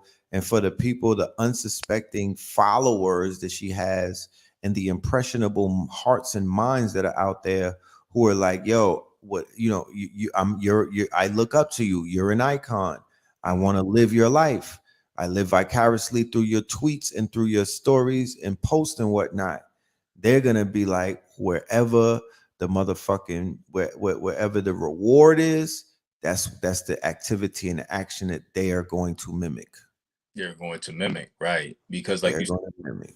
there's a reward system, you know, set behind it, even down to like the city girls, same concept. But you know, again, Like these individuals, and that's why I believe it didn't go viral or it wasn't pushed. And maybe even a Hassan Campbell and that whole thing was to cause a distraction to that alone. Because again, when you see these individuals become humans after looking at them at a certain way for so long, more specifically Cardi B, looking at her as how she presents herself, but then she, pedals back and becomes, like I said, a mother in a 2 or 3 minute clip, that alone will change the minds of certain individuals, not only men, but or not only women, but men too. You know what I'm saying? So, Right. it's very empowering, and I feel like that's a why. Like I said, a lot of the reason why it wasn't put out or forecasted the way it would have been if she would have been doing something that we're normally custom seeing her doing, whether it's fighting or twerking and things of that nature. So, That's you a know, fact. it's again, it's a two-way, it's a double-edged sword, but that's the culture that we live in right now. Nah, that's what's up, man. Look, we're gonna begin to wind this thing down and whatnot. I want to remind everybody that's in the building that on Saturday, me and this brother right here, ALKEBULAN44, we're gonna be presenting our latest presentation to the classroom, to the KT Aliens. KTL University presents the illustrious Illumination, hosted by Brother Red Pillar, featuring our good brother ALKEBULAN44. All right, 11 a.m. Eastern, Saturday, April the 30th, 11 a.m. All right, I promise y'all, early lectures is the move. You get your whole day in front of you. You retain the information easier when you're able to tap in when the sun is out. You dig what I'm saying? And I promise you, the last class that we did with brother in Cairo on a Sunday rising, it was powerful, monumental, and my day was magical as a result of that. So, I really look forward to getting it in with you again. You know what I mean? Going upstairs with you, you know what I'm saying? High level conversations, family. Y'all got to be ready to go up. You know what I mean? You got to be ready to take it there because this brother is coming. He's coming with some information that you've never heard before. So pens and pads are a requirement. If you can't make it, the presentation will be recorded and available for all ticket holders the day after. All right. So with that being said, do you have anything that you want to leave the family with? Just do your due diligence. Make sure you're there at 11 a.m. April 30th. Because when we talk about doing the work, it's not even necessarily you personally, doing any level of demonstration on your own. It's actually you, using your mind to be able to engage in a certain level of information that is coming from people that look like you, but not only look like you, that are giving you information that you can utilize then once you come out the lecture and utilize it in real time as far as a certain level of demonstration. So doing the work is studying, doing the work is watching a lecture, engaging your mind on information that is very pivotal for you. So that's what we're delivering on Saturday at 11 a.m. And best believe, this lecture is going to be a paradigm shifter. I promise you. As I've always said, and my good brother Blue always says as well, the universe always responds. You know what I'm saying? So, it's going to be a high level conversation that we're going to have. Information that you may have heard, came across, but it's going to be very science based. And about the anatomy, its connection to the cosmos, to the solar flares, in connection to Kemet, and we're gonna go in. So, I'm gonna do my due diligence and making sure that I'm continuing to do the deep dive, the research, so that I can present you guys with some very high quality level of information, and that you leave with something that is very tangible and also groundbreaking. So Yes, indeed. And before I finish up the build and whatnot, I do want to add that when we were speaking about the influence that the Cardi B's and the Megs and some of these artists have, the Nickies of the world, we do understand that that doesn't apply to every single sister and brother out there. And even if they Right. do, because I've been in many conscious whips and cribs and whatnot in situations where we turned up. We wasn't biased and whatnot. So I'm not here to judge. Nobody is judging any listener of Right. music out there who decides that they're gonna make that shit shake and whatnot, and they're gonna turn up when those frequencies touch their ears and whatnot. Because let me be in the spot and some drill come on. I'm spinning. You know what I'm talking about? Like I'm doing the bunny hop. I'm doing all of the moves and whatnot. Straight up. I'm doing it all. You know what I Yes. mean? I'll be in ritual. I'll get into ceremony and whatnot. However, I know that that music has not mastered me. You Right. feel me? I know that that music does not, necessarily, it doesn't make me go out there and do things that I haven't thought out and whatnot. It doesn't control me. I'm not hypnotized by it and whatnot. You feel me? But I'll enjoy it for the moment. So I'm just saying that to say, when we do speak on these things, I would rather y'all know what the fuck it is that we're talking about because you've experienced it as well, rather than to play the, I'm better than them. I don't, I only listen to Miles Davis. Yeah, Yeah. we not The speaking. only drill that I know of is Black and Decker. No. Yeah, no, we not coming from that angle at all. We just giving the family a different perspective on how to look at these things, and yeah, we dibble and dabble. We do the same thing. We listen to drill music, but like I spoke on earlier in the show, because I'm aware of it and, because I'm taking into account what the frequency in the music does, I try to create a certain level of balance. You know what I'm saying? So, you heard Cardi B say it, listening to the music, being involved tends to activate those demons. You know what I'm saying? So, That's right. it's just about it being, having a healthy balance and giving you a different perspective on it. You know what I'm saying? But nah, we're not up here all religious and botanical and acting like we're doing things like, uh, like Right. we are goody goody tissues. No, it's not Right. like Right. Yeah. so. We in it, but not of it. You know what I mean? Yeah. So, I wanted you to show that Pharrell clip too. Can you share you got access to your Instagram? can I do it on You the click on share. Well, it's on your phone. see, yeah, remember, I don't have that for Oh, some reason. I don't have that feature. Do you have it? Do you have the share feature? I do. Okay. They didn't give that to you? Nah, I don't have it on my end. Oh damn. Yeah, I can't. I do have it. However, on this computer, I don't have access to my gram right off of it. Let me I could play it though. Hold on. Yeah, I probably could play it. Hold on. because I can just let me see.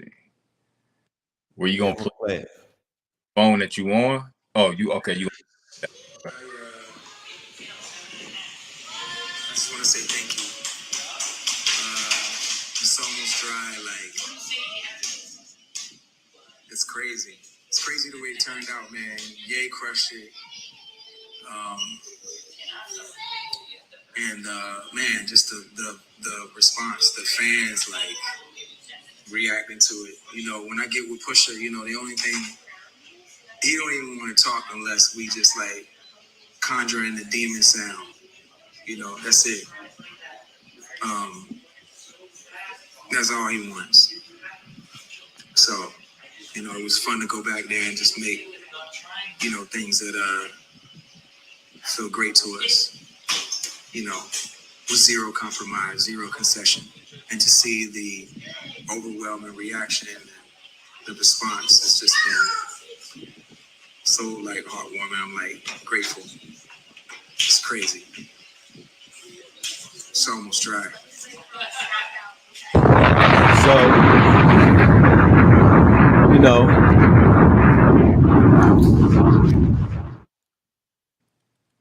the English language is very tricky and whatnot because one word can apply so many different definitions and whatnot. So when you hear him say that, I already know what he means by that. Those dark, gritty, beats that would be considered demon time or right. you know, that demon sound. He wants that dark, gritty shit so he could tell his gothic tales on it. And the same way that we could tap into a Netflix movie and watch one of these horror movies, or we could watch a crime thriller. I watched the Wayne Casey tapes on Netflix. This nigga was in Ohio in the 70s. You remember Wayne Casey, a European. He was a bisexual or a LGBT serial killer. He was whacking niggas. Yeah, he was whacking young white boys. You feel me? And he had them all buried under his house, my nigga. Nah. He had like on a crawl space. He had like 30 bodies in a crawl space. And I literally stayed up and I watched that shit. And I'm like, wow, you feel me? Like, here it is during the month of Ramadan. I'm even giving stuff like that, airspace and whatnot. But I had to sum it up. I had to, you feel me? Like I had to, I'm like, damn, that's just that dark Scorpio shit in you. To whereas when you saw the trailer, you was like, I need to tap in with this shit. This nigga got bodies under the house. Like, what's going on here? You know what I mean? Like, what's this about? No, I'm the same. Nah, I came across it last night, as a matter of fact. And I watched the trailer, whatever, and I'm right around the corner from you. I'm a Sag, you know what I'm saying? But with me, I got an addictive personality. So when I get tapped into that dark side, like I want to watch Wayne Casey, then I'm gonna jump over to what's homie name? What's homie? Tiger King. Yeah, no. No, what's the other serial killer's name? I forgot. But no, I can't tap into Wayne Casey right now. That's gonna disturb my soul. It's gonna, it's gonna put some, I can't do it right now. So I might fuck around and have to put my kids' cartoons on after watching that, just to put. Feel me? You gotta wash your brain and shit. You know how many episodes of Coco Melon I had to watch after that to balance my scales? Because that was some Dolph shit. That was some real Dolph Malkoof, tapping into the primal nature of this beast called man.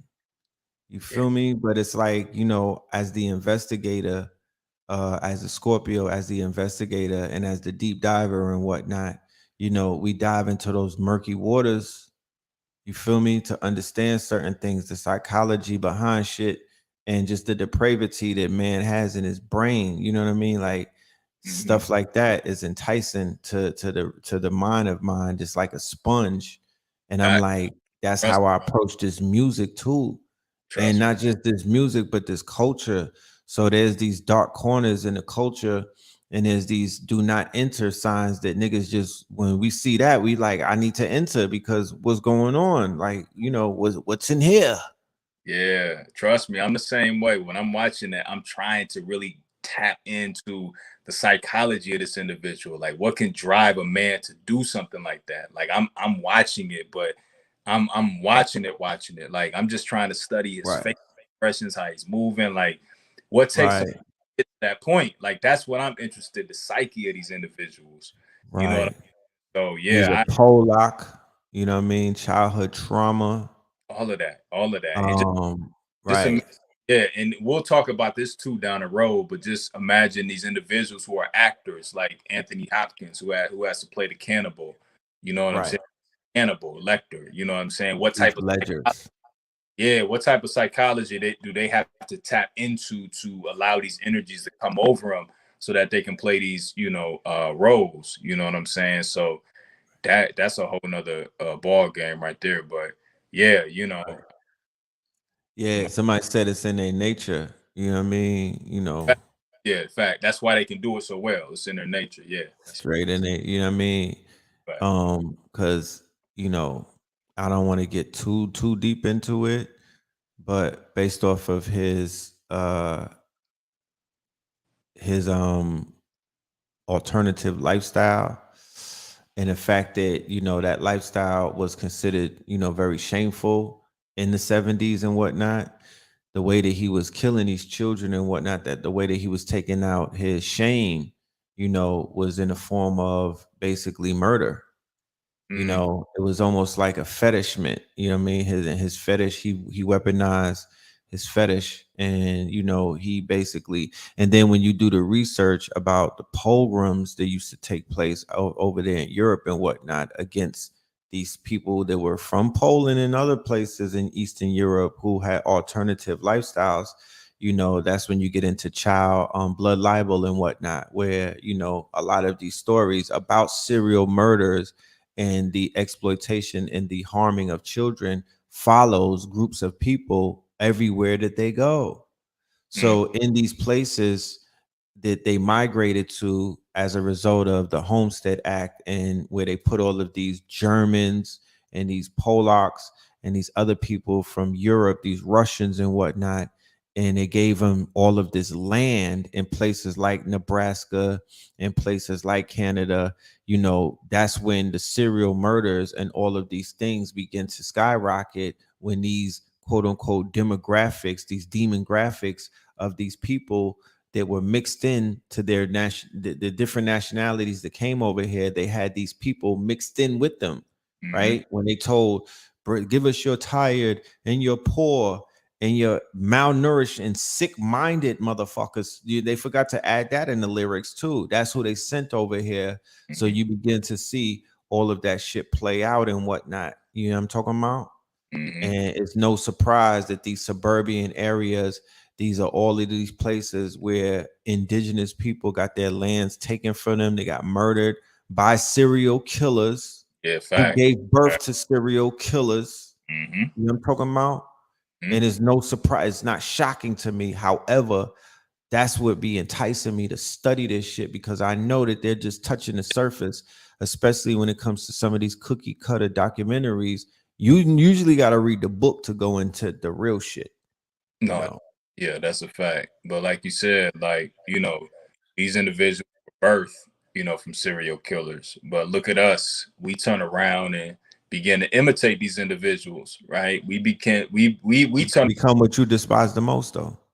exactly, you know, and Professor Kabawa Kame said it best, you know, when you put a natural people in an unnatural environment, what do you expect? You What the know, hell do you expect, right? And when you assimilate a people into a different culture, alien culture, we've been integrated, we've assimilated, and with assimilation, you picked up their fetishes. With yep. assimilations, you picked up all of their weird science and whatnot. With assimilations, you picking up their culture, and we know that there's no museums that has you will find no museums on this earth with their culture, because the only culture that they have is sex, money, murder, and other things of that nature. And I'm not being facetious. I'm just saying, you know, so we've adapted, we've been integrated. We did not have these sort of quote unquote sicknesses, these psychological disorders prior to that. Right. It's not on record like that. It's not a, you know, and if it was, and it was an anomaly and whatnot. And niggas had grandmothers that would be get the switch. They you know, they were behavior modification they would spot shit like that. They would whoop the demon out of you. No, that's yeah, and that's a fact. And like we were speaking about earlier, that's what makes a difference between the culture with the kids and the music today and the culture back then. You know, so you know, we had to sneak to listen to this music. You know what I'm saying? We had to walk into the house, put our thumb over the parent advisory sticker, just so you know pops won't see it. You know what I'm saying? Like we They find that through the bag. Like, wait a minute, all what of is that. that? Yeah, we had to take the cover out of the case and just have the clear case with the CD in Right. it. Couldn't Now the see. parents is listening to the same shit that that his child is. Yeah, man. So, you know, we live in some ill times, but you know, with that being said, yeah, man, you know, just tap in again to the lecture Illustrious Illumination on Saturday at 11 a.m. because we're gonna talk about, you know, again, not only what happens to the body when it's under a level of distress by the way of the music that we listen to, but actually ways that we can self-empower ourselves by understanding not only certain parts of the body that we're not familiar with, you know, but also understanding that, like I spoke on earlier in our conversation, is a prophecy that we're playing out. So we have to adhere to that. And the only way to do it is to know what we're looking at. You know what I'm saying? So, Right. um, We're gonna touch on it. Yes, sir. Yes, sir. Here we have it, the illustrious illumination. All right, Saturday, April 30th. Make sure y'all tap in. The link is in the bio. All right, KTL University. That's where you buy your tickets, and that's also where you'll be able to view the lecture at 11 a.m. on Saturday. All right, hit up the Cash App. All right, Stream Chasers with a Z, ALKEBULAN44. Show some love. All right, let us know that we out here doing what needs to be done so we could continue doing what we're doing. With that being said, love and light to the family, peace to everybody, and we will see you inshallah on Thursday. Peace. Peace.